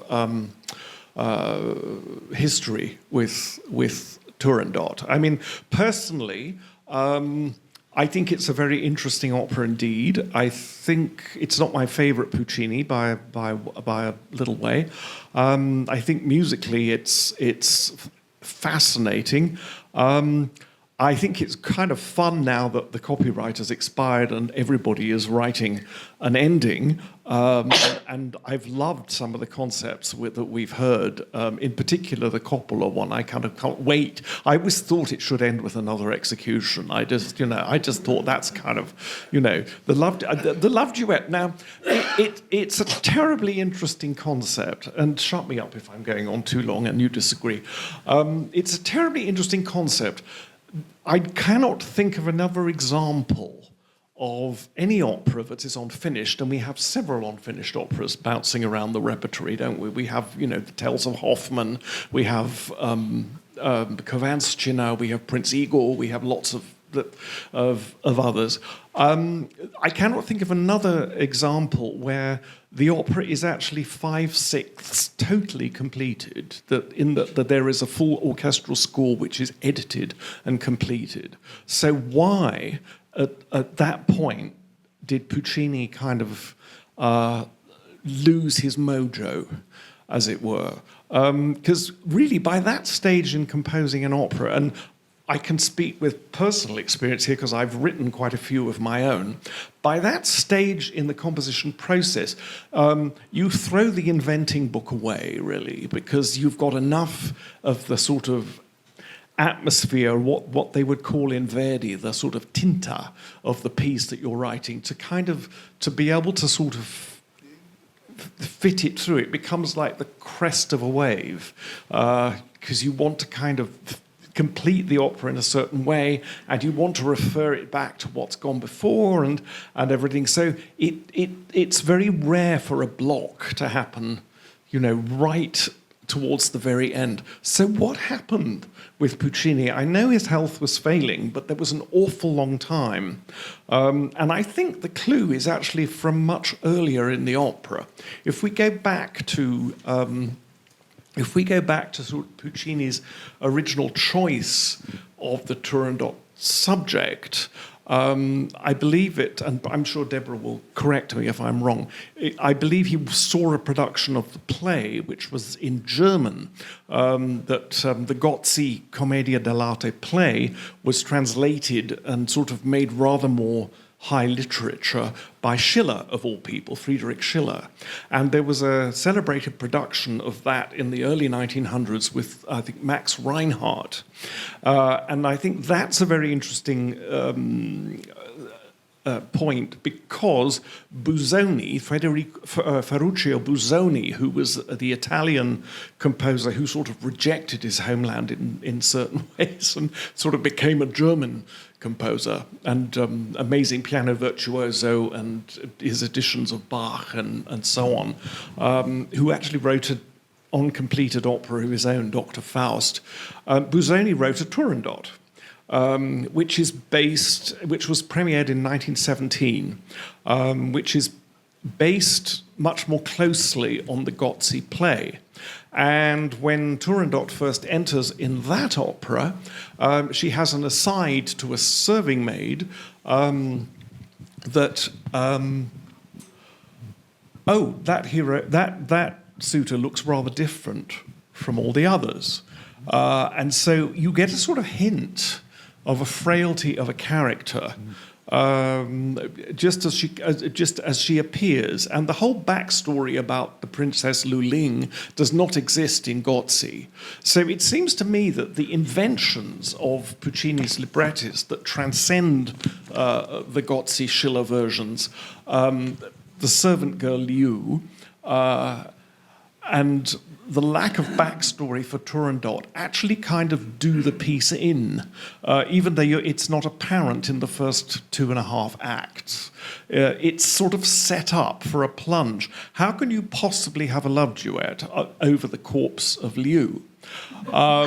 It's really sort of implausible, particularly when you have arguably, and I'm sure someone's going to throw fruit at me at this point, when you arguably have the least interesting major characters of any opera.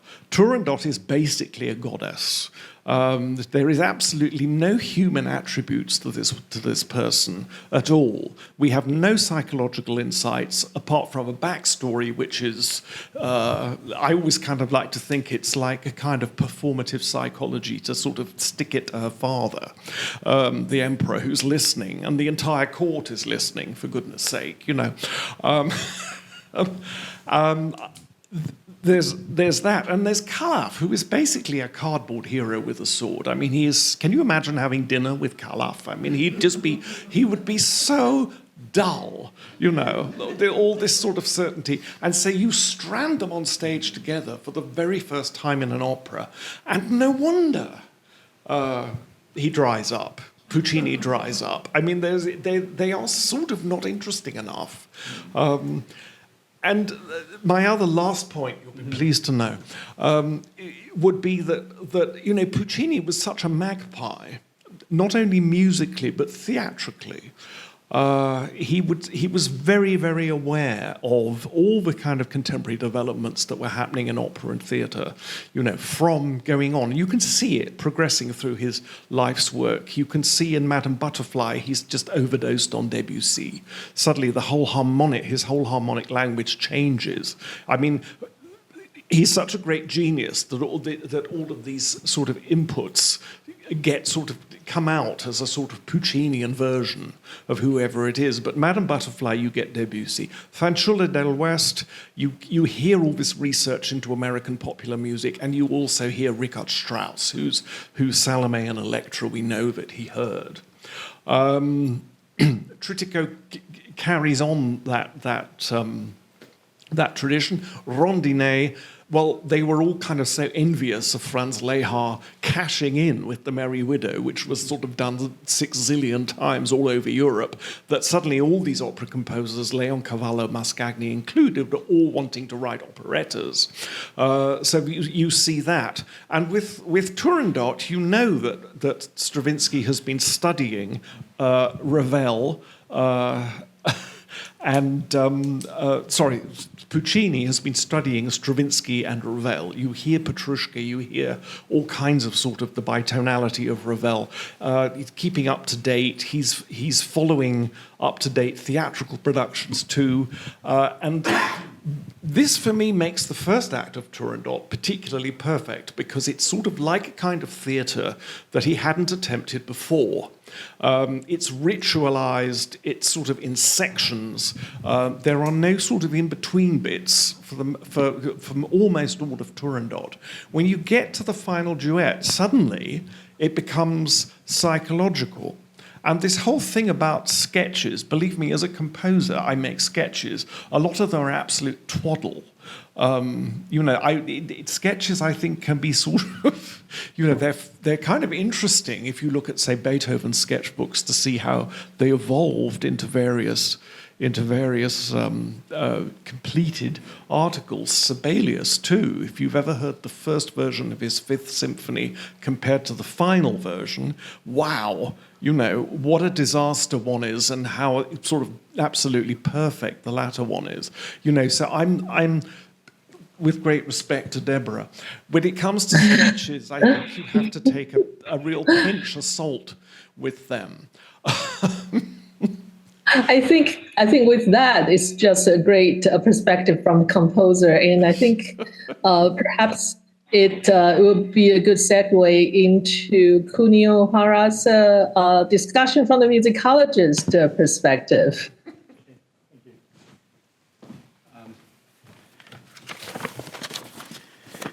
Yeah, thank you so much, Julian. It's a great talk. I have lots of things to follow up, but But I'd like to thank Deborah for organizing this and inviting me again. She did this a version of this in Boston several weeks ago, and I had the opportunity to present them there too. Today, so Deborah asked me to put together a position statement. So I have something prepared. And since I have a little show and tell, hopefully it will be short. And then after this, I would love to get back to what's been talked about by Deborah, Lou Harder, and as well as Julian. And I wanted to kind of get a nod to Nancy Rao's research on Asian music as well. So I titled my little presentation, Inter-Asian Turandot ? So Deborah asked me to present kind of a position statement about performing Turandot today. And I think I come to this after having written a short chapter in a book, a collection of essay by Alexander Wilson called Puccini in Context that came about a few years ago. And for this, I was commissioned to write an article titled The Racial Politics of Madame Butterfly in Turandot, in which I tried to trace the shifting cultural meanings ascribed to these two operas over the past century in different historical productions around the world. The writing of this project actually came about during the COVID-19 pandemic and troubling resurgence of anti-Asian rhetoric and violence in the U.S. and other places. So in working with this and other related projects, I started to learn a great deal from Asian and Asian American opera singers, directors, conductors, and other individuals in the industry who are active today, and try to kind of make sense of the history of this opera with what was going on in the world at the time. It is, however, important to realize that all of these individuals I talked to come from different places and different they have different backgrounds, cultural, educational, and professional backgrounds. Some are from Asia, some are from who grew up in America. And then their understanding of this work and approach to this work are very different. I just wanted to make that statement so that I don't present the case that this is the Asian American way of seeing things. There are multiple ways of seeing and thinking about this work. But I was very grateful for the opportunity to share this. Another thing that Deborah shared with us was a letter by a Chinese-American vaudeville performer, Jie Kun-hai, that she found in the archives. And this was a letter that this Chinese-American vaudeville performer had written Puccini in 1923 when she learned that Puccini was writing an opera on a Chinese project, Chinese subject matter. So in today's talk, I'd like to kind of refer to some of the passages from this letter, as well as two Japanese artists who were tangentially related to Turandot, partly because I write more about Madame Butterfly and I know a lot about this, but there's kind of really interesting ways in which these collaboration that happened among the Asian artists, Japanese and Chinese, that goes back way long than we think. So what's happening today with kind of resurgence of Asian American presence in the opera industry has a longer history. And it's also tied to the fate of these two operas, Madame Butterfly and Turandot. In doing so, I'd like to kind of take a nod to Nancy, Dr. Rao's concept of inter-Asia sensibility that she explores in an article about Tan Dun's 2002 opera, Tea, A Mirror of Soul, that seeks to highlight the collaborative effort of East Asian artists from different national and cultural backgrounds. This particular production she talks about is from the production that took place in Tokyo that that came around with the collaboration of Tan Dun and a Japanese theater director, Amo Miyamoto, that he also has a presence on Broadway as well. So first, I'd like to turn to Jie Kun-hai's letter. This is a passage. So this is a Chinese vaudeville actor. She reads about Madame Butterfly in New York Times, and then she writes this ecstatic letter to Puccini. She says, I have heard your Madama Butterfly in Tosca, and words cannot express my appreciation for the joy it has given me. I heard Tamaki Miura, the Japanese prima donna, sing the leading role, and how I hoped and wished that Maestro Puccini, the genius, would give to the world a Chinese opera. An opera from you would mean very much the music-loving world. I know what your Turandot would mean to China. So at the surface level, Jie Guantai simply expresses her excitement and gratitude toward Puccini for choosing a work on an opera about Chinese princess. Because of her background, she believes that the opera represents an opportunity for her to enter the American opera industry. The possibility of being considered for the role that matched her identity was something extraordinary for Jie Guantai and others. This is the value of representation and access that Madama Butterfly and Turandot have historically afforded to Asian American singers and directors in the United States. But in order to legitimize this possibility, Jie Guantai first brings up the example of Tamaki Miura, a well-traveled Japanese soprano who created for herself a viable operatic career in Europe, North America, and beyond, singing the role of Madama Butterfly in the 19-teens, 20s, and 30s. And she did perform in New York, not for the Metropolitan Opera, but for other traveling companies. Interestingly, Miura also had a tenuous connection to Turandot. In 1920, 3 years before Puccini received this letter from the Chinese vaudeville performer, the composer had invited Miura to visit his villa in Torre del Lago. There, he explained to Miura that he was working on a new opera set in China and asked her to perform some songs from Japan for inspiration. We don't exactly know what came of this interaction, but it is safe to say that Miura's legacy is still strongly related to Madama Butterfly. Miura's own recollection, she sang some Japanese songs, and many of them were pentatonic. And there are obviously traces of that kind of style of music, especially in the character of Liu, which is often compared to Cho-Cho-san, so kind of a connection might be there. Towards the end of her life, Miura claimed to have performed the role of Cho-Cho-san over 2,000 times. 2,000 times. This impressive figure suggests that her career, especially outside of Japan, was limited almost exclusively to performing in Madama Butterfly. Miura's promotional material in the U.S., this is a kind of an ad from Musical Courier, Musical America from 1924, lists a whole bunch of things, including songs in different languages sang and different opera titles, including Butterfly, Iris, which is a Mascagni Japanese opera, La Bohème, Oracolo, Madame Chrysanthème, which is a Messager version, and Faust, and Hansel Gretel, and then Snowbird. So it's clear that she is signaling to the industry that she can sing all these roles. But she was repeatedly asked to sing Butterfly, and on several occasions, Madame Chrysanthème. So this is something that many Asian American and Asian singers today think about, like that the opera that provide this opportunity can also limit their ability to perform in other roles, and this is a careful balance that I have to think about and pick. And this has been around since the beginning of the opera. So let's turn to another passage from the letter. Although Jie Guantai brings up Tamaki Miura as an example of successful Asian singer, she also states that it would not be suitable for her to sing the role of Madame Butterfly. Being a Chinese girl and always having a great desire to appear in one of your operas, and I know Madame Butterfly is out of the question, it is as a soprano part and a Japanese. So when I saw the interview of your writing a Chinese opera, you could imagine how much happiness it has brought me. So Jie Guantai later in the letter talks about how she is training to be a contralto, so that her voice type does not match Cho-Cho-san, and also she's Chinese, not Japanese. She makes this point very clear.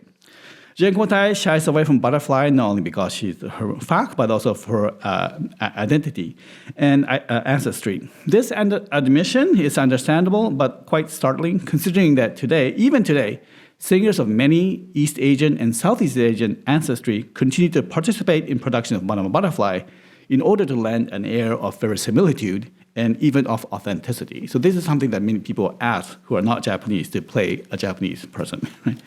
Despite her excitement, Jie Guantai would not appear in the title role of Puccini's Turandot. But her prediction that the opera would carry a great deal of meaning to people of Chinese background would come true, as Julian has alluded to. He also pointed out that this new opera would be an opportunity for Puccini to correct the prevailing skewed representation of Chinese people on the American theatrical stage. And this is really fascinating passage. This is what she says. China would feel very grateful to you as we know the Chinese people have been misunderstood by the Caucasian race. And whenever a Chinese character has been introduced on the stage, it is always villainous type. And we know nothing could bring different nations closer into better understanding than beautiful music. And I know the world will agree with me that only Maestro Puccini could give us this music. Here, Jie Guantai makes a crucial comment about the negative portrayal of Chinese people on the American stage as a villainous type. This and other stereotypes were informed by the American variant of Orientalism that emerged in the wake of rising number of Chinese and other East Asian migrants in the second half of the 19th century. In the American production of Turandot, the visual presentation of the three masks, Ping, Pang, and Pong, sometimes rely on or evoke stereotypical representations of Chinese people. Many audience members, especially of East Asian descent, find these portrayals uncomfortable, if not insulting. Today, singers of Asian descent are also aware of this and other versions of very wary of this kind of misrepresentation. Now, at this point in my statement, I'd like to complicate the story a little bit more by turning to a production of Turandot that opened at the Met in 1961. This production came from before the celebrated 1987 production designed by Zeffirelli.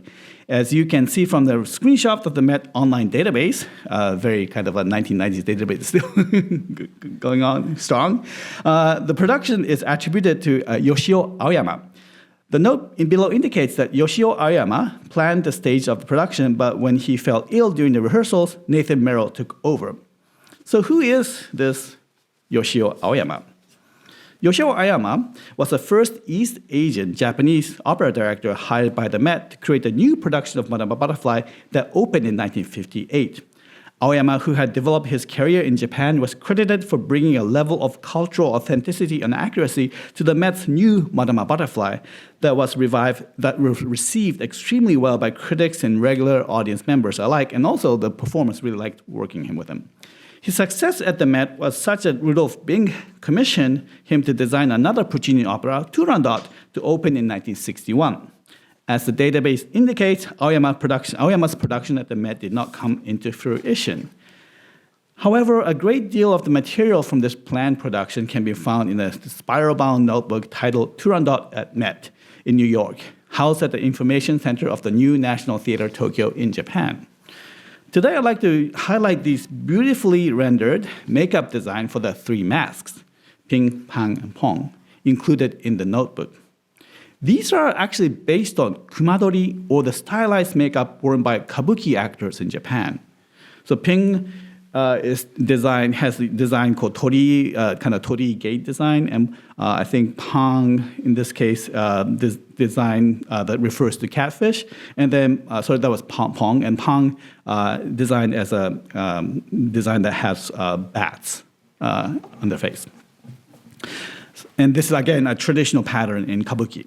Because of Aoyama's illness, the costume design of production was taken over by Cecil Beaton, and I don't think this came into kind of actualized in the production.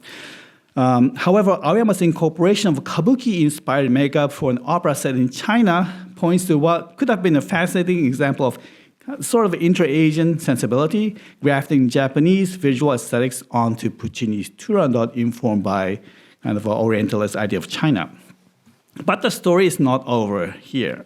In mid-1960s, Aoyama was invited back again to New York to work for the Metropolitan National Company, a short-lived touring company that featured young artists from the US and Canada, led by Risa Stevens.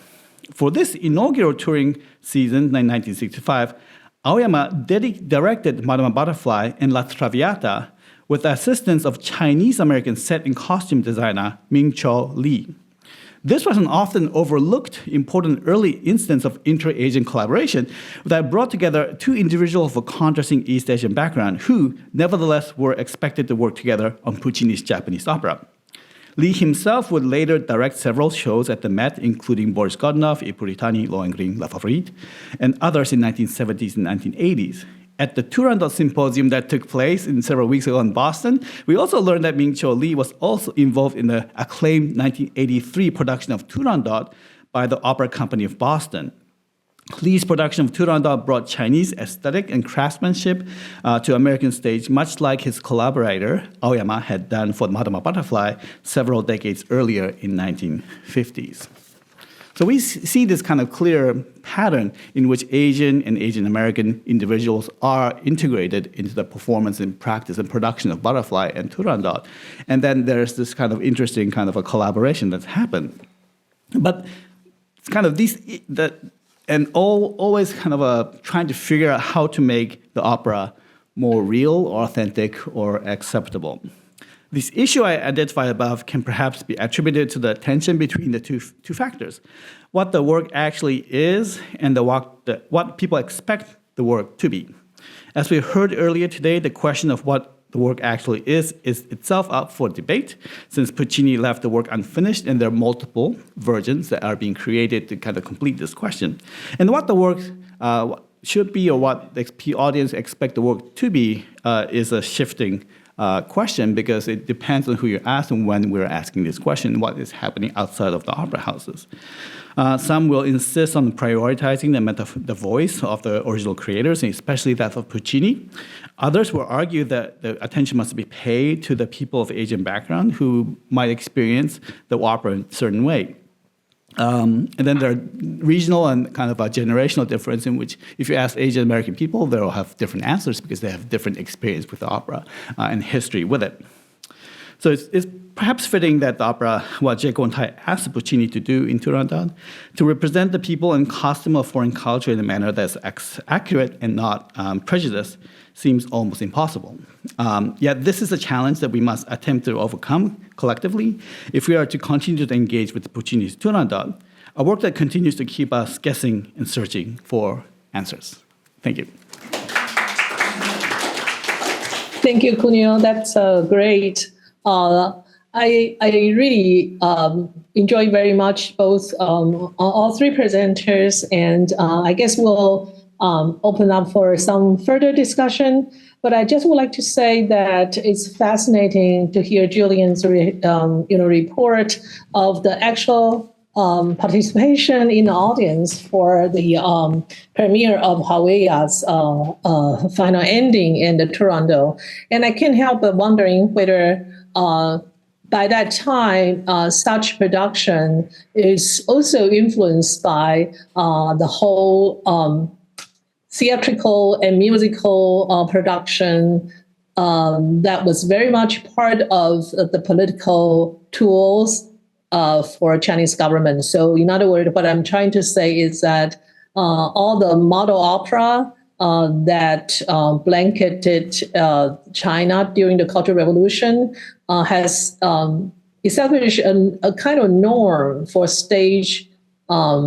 And what you describe sounds like it's kind of connected to that as well. And I would say that it also resonates somewhat with the Zhang Yimou's production at the Forbidden City, where he, used something like $15 million US dollars to have, really majestic presentation. I have a note here that says it's 270 army members were engaged to staff the production, and there are 50 members used for the drum corps and 50 members used for the imperial embroidered uniform guard, and 80 other, black and white armored soldier, 96. So this is the grandiousness of the kind of presentation. It has a lot of political undertone to it. But since I'm talking about the Zhang Yimou, I would just mention that one thing that I learned, and I actually shared this with Deborah during my my writing of a preface for her book, is that he said, here's the quote: "When they told me the story, I thought, well, I could express my feeling about Chinese tradition and history through this opera. Although it is a Western opera, I'm Chinese, everything I think is Chinese, and it will be a Chinese production." So I think to that extent, it's the production that really gives a the new interpretation to this opera in a really its own powerful way. And I guess I would said that as something that's quite different from the Chinese American approach, which Cuneo mentioned, because another really how should I put it, drastic, different production is by Ai Weiwei. Probably some of you also know that Ai Weiwei was contracted to prepare a production in Rome, and that was during the COVID time. So, and we all know Ai Weiwei is such a activist, human activist, and so on and so forth, doing a lot of documentary and artwork to claim the importance of human rights and so on and so forth, right? So he then imagined Turandot in his own way through the lens of contemporary crisis. So infused it with a potent kind of political commentary. And in fact, throughout the whole opera, I didn't see it, but I see a documentary about it. And it was a video image stating with a strong sense of state-sponsored kind of menace. So the collage of the video combines image surrounding issues like the plague mankind in today's world, the masked hospital worker in protective gears, the refugee fording rivers, the riot police confronting protesters, or migrant in which the chain encircled by chain link fence. So with this kind of production, he really turned the long story of a Turandot as we know it to be something completely different.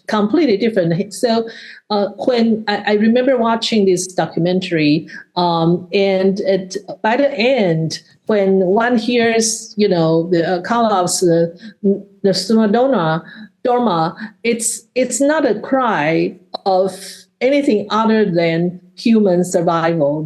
It was kind of, when he's saying that, the aria was accomplished by the bleak footage of refugees from all over the world, displaced by war, hunger, autocracy, and so on and so forth. So it's really turning into a brutal cry, into a cry to the brutality of the world that of those people who were oppressed. So I think in that sense, the opera production, especially these famous Chinese producers, really make this opera their own, and with their imagination, imaginative impulse. So in some ways, I think these perhaps transcend some of the things that Cuneo was, sharing with us, in the sense that it cast Turandot in a totally different light, and it become a vehicle for different cultural message. And I think in both cases, Zhang Yimou and the Turandot is very powerful. And going back to Deborah's,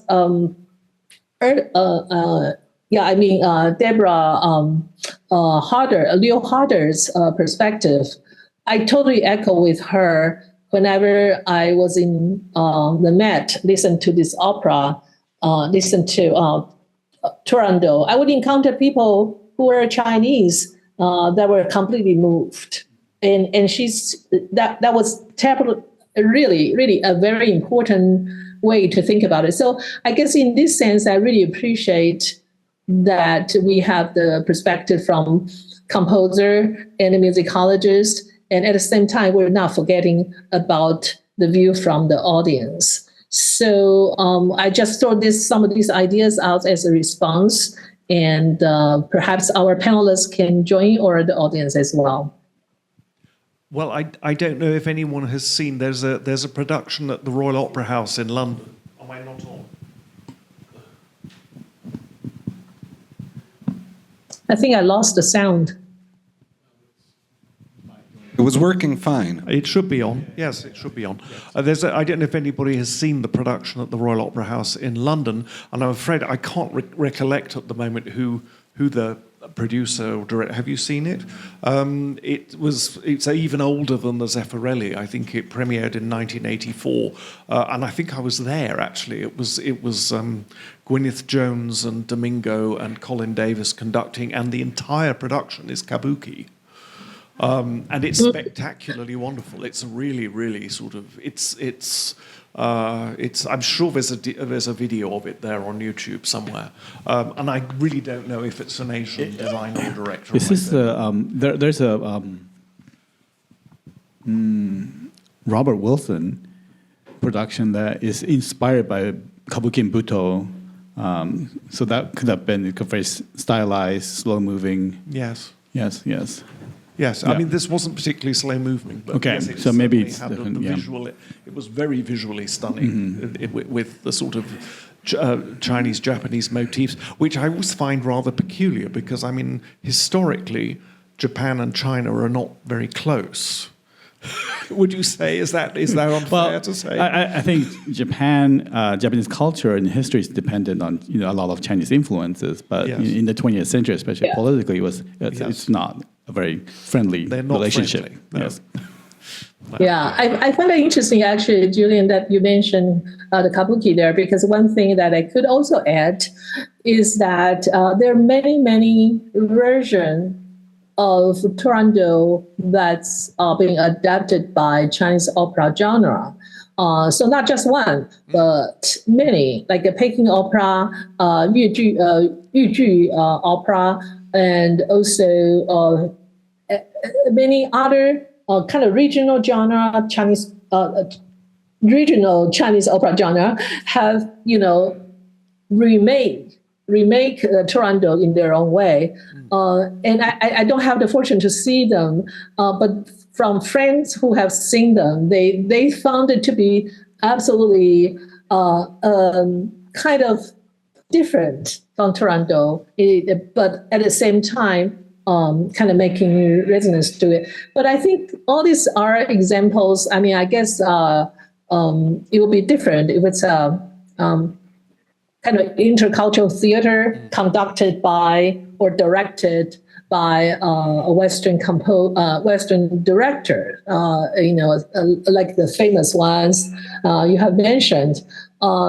But for the Chinese opera troops of different region to adopt Turandot, there is a sense of taking ownership of this Chinese presentation into their own mode and into their own idiom. So I think that's another I should say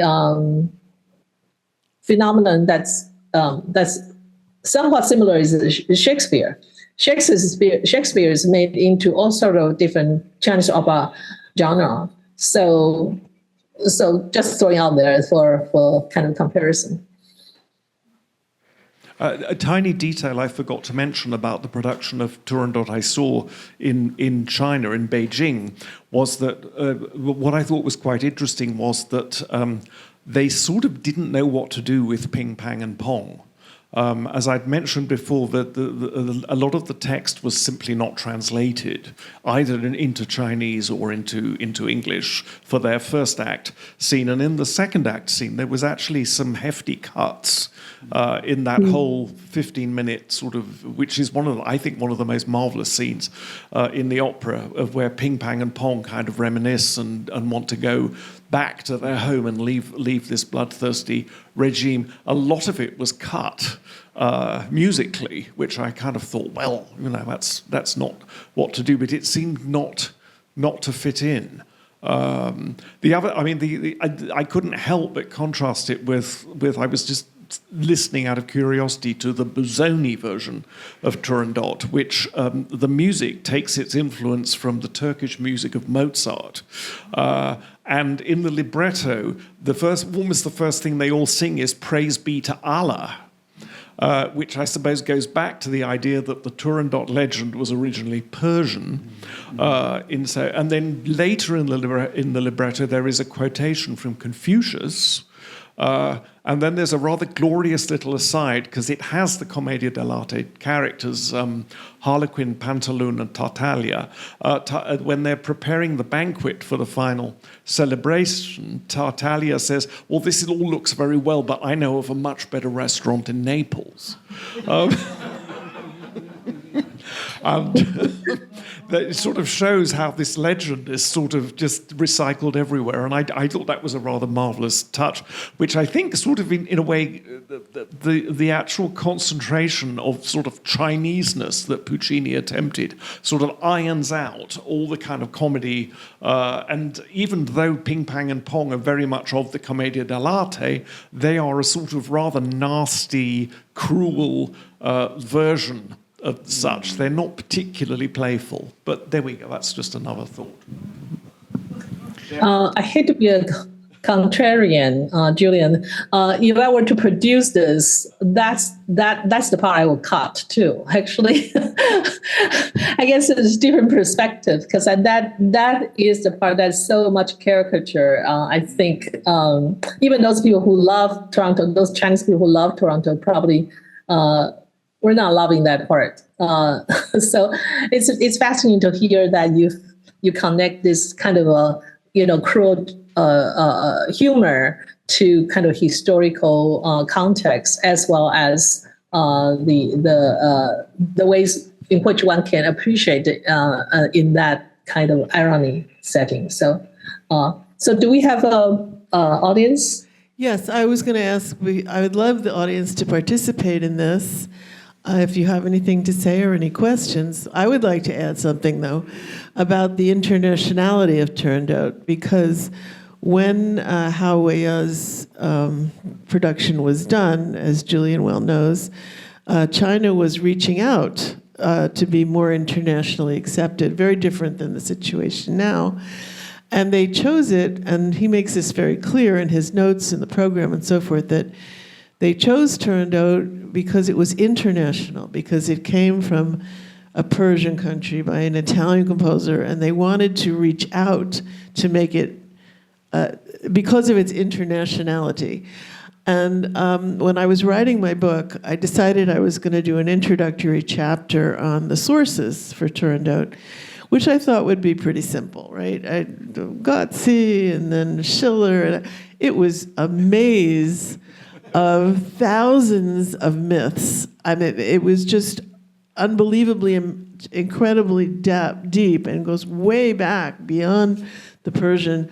And it's such a traditional story that there's a catalog of fairy tale types, right? It's put together by scholars of fairy tales. It goes back several generations. Anyway, Turandot has its own type because there are just so many. And so I'm giving sort of a contrarian point of view, but I think, it doesn't change the Orientalism of what Puccini was trying to do, but of the reason it's been so successful, especially in China, was just because of that internationalism of it. And that's why they chose. So would anyone else like to chime in? Yes, I'll bring you the mic.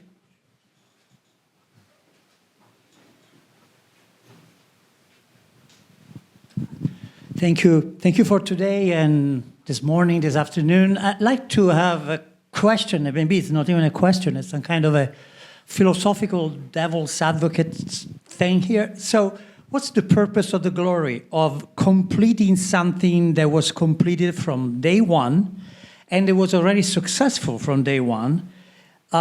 If you do a great job, people say, oh, you made something beautiful. It was already beautiful 100 years ago. If you fail, say, yes, because you're a presumptuous, arrogant prick. You shouldn't have touched Puccini. And there's so many people, they do a cover of a song written by somebody else and they become famous. At the end of the day, people don't even know who wrote the original or which was the original and if it was better. And so many people, they know Nessun Dorma, probably they couldn't care less. If they know it's Puccini, maybe, but they don't really So this is not really a museum who calls you and says, look, we have a painting downstairs, I think it's called Mona Lisa, but there's no frame. So we cannot really show it upstairs. So let's leave it in the basement until somebody shows up with and finds a frame. The Mona Lisa was already upstairs, so did not need a frame. And to add even a little more, if we saw today a Mona Lisa with a total white frame, because we've seen it on coffee mugs, T-shirts, painting, everything. But if you see a Mona Lisa today with a total white frame, or with a frame that's purple with a little daisy in it, you think for a moment, is this the Mona Lisa? Is this an Andy Warhol version? Is this a... So yeah, it is sorry for the question, because I'm sure you did put some time, effort, and deservedness in completing something that, as the gentleman said, there's maybe another half a dozen of very, very famous operas which weren't completed, and maybe nobody bothered completing them, or I don't know. Okay, I don't know if you have an answer to that. Thank you very much for your comment. I would like to respond, which is, and I'm sure I'm not alone, is that with the exception of Deborah Lou Harder, most people hate the ending that's done by Alfano, especially the Alfano 2 that was cut to shreds by Toscanini. And I feel like most people love the opera up to that point, and then they leave disappointed. So I think wasn't always such a success as maybe you presented it, but that's my personal opinion. Anyone else want to chime in on that? I think the Alfano is a success with audiences because I think it's short, it's loud, and there's lots of high notes. I mean, if you take away the final duet, Turandot doesn't really have very much to do because her entry is not until just over halfway through the actual opera. So I think that's why it is a success, but I think it's always been regarded as unsatisfactory, starting with Toscanini at the premiere. Do we know why Respighi was not asked as the kind of most famous composer? Zandonai might have been better because he's a much better orchestrator than Alfano. I mean, Alfano is no slouch, but there is a real problem. And now what we have is, because the opera is out of copyright, it's rather marvelous to see all these composers. It's great fun to see all these composers try and their take on it. I can't help thinking that they remind me very much of all the suitors trying to win Turandot. And I'm just wondering if they're going to have their heads handed to them. But fortunately, we don't get killed if we don't do it right. Anyone else like to say something? Well, any last thoughts then for all of you? Is there a moral to this story? I think when we're presented with puzzles as human beings, I think we cannot let it go. I think we have these opera that's like how Deborah has laid out. It's a mystery, right? There is the story, and then there are clues as to how to end this. And I think, human mind just works in such a way that we want to complete it and solve it. And these are the challenges. And I think the other thing is that this opera has enjoyed a tremendous amount of longevity, right? This modern opera that continues to perform 100 years later.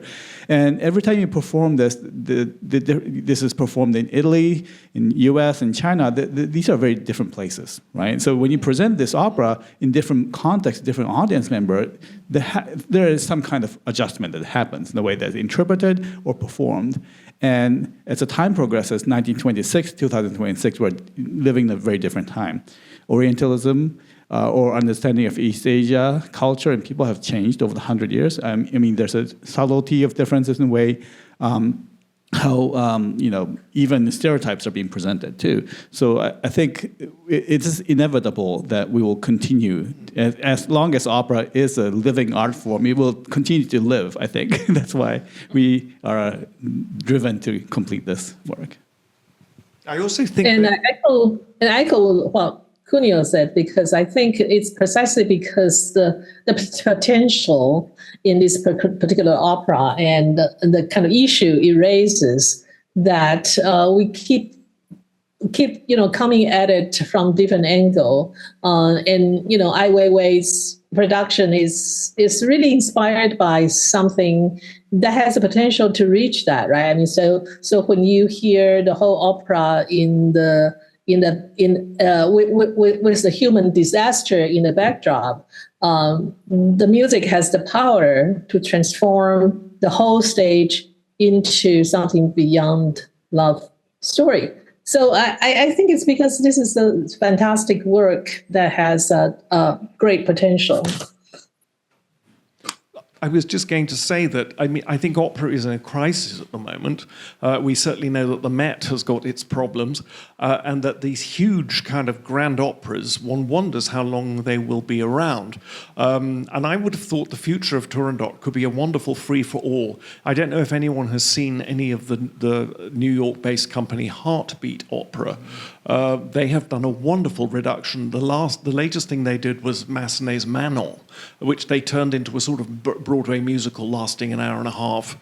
They did the absolutely cheeky version of Strauss's Salome, and they're doing Barber's Vanessa. Well, I think it would be fabulous for them to do a reduction of Turandot. I mean, they generally do an orchestra of about 12, and they get rid of everybody except the principals. Well, they could do Turandot with a chorus of 4, maybe get rid of we could have Ping and Pong and get rid of Pang. Who'd notice? I'd love to see a sort of a kind of an hour and 20 minute sort of, reduction of Turandot as a free-for-all, because I think the pandemic showed us that, a lot of operas got put on in very sort of straitened circumstances, and I think that imaginations can run riot with that. And so I think for Turandot and a lot of these huge behemoth grand operas, that might be the way forward.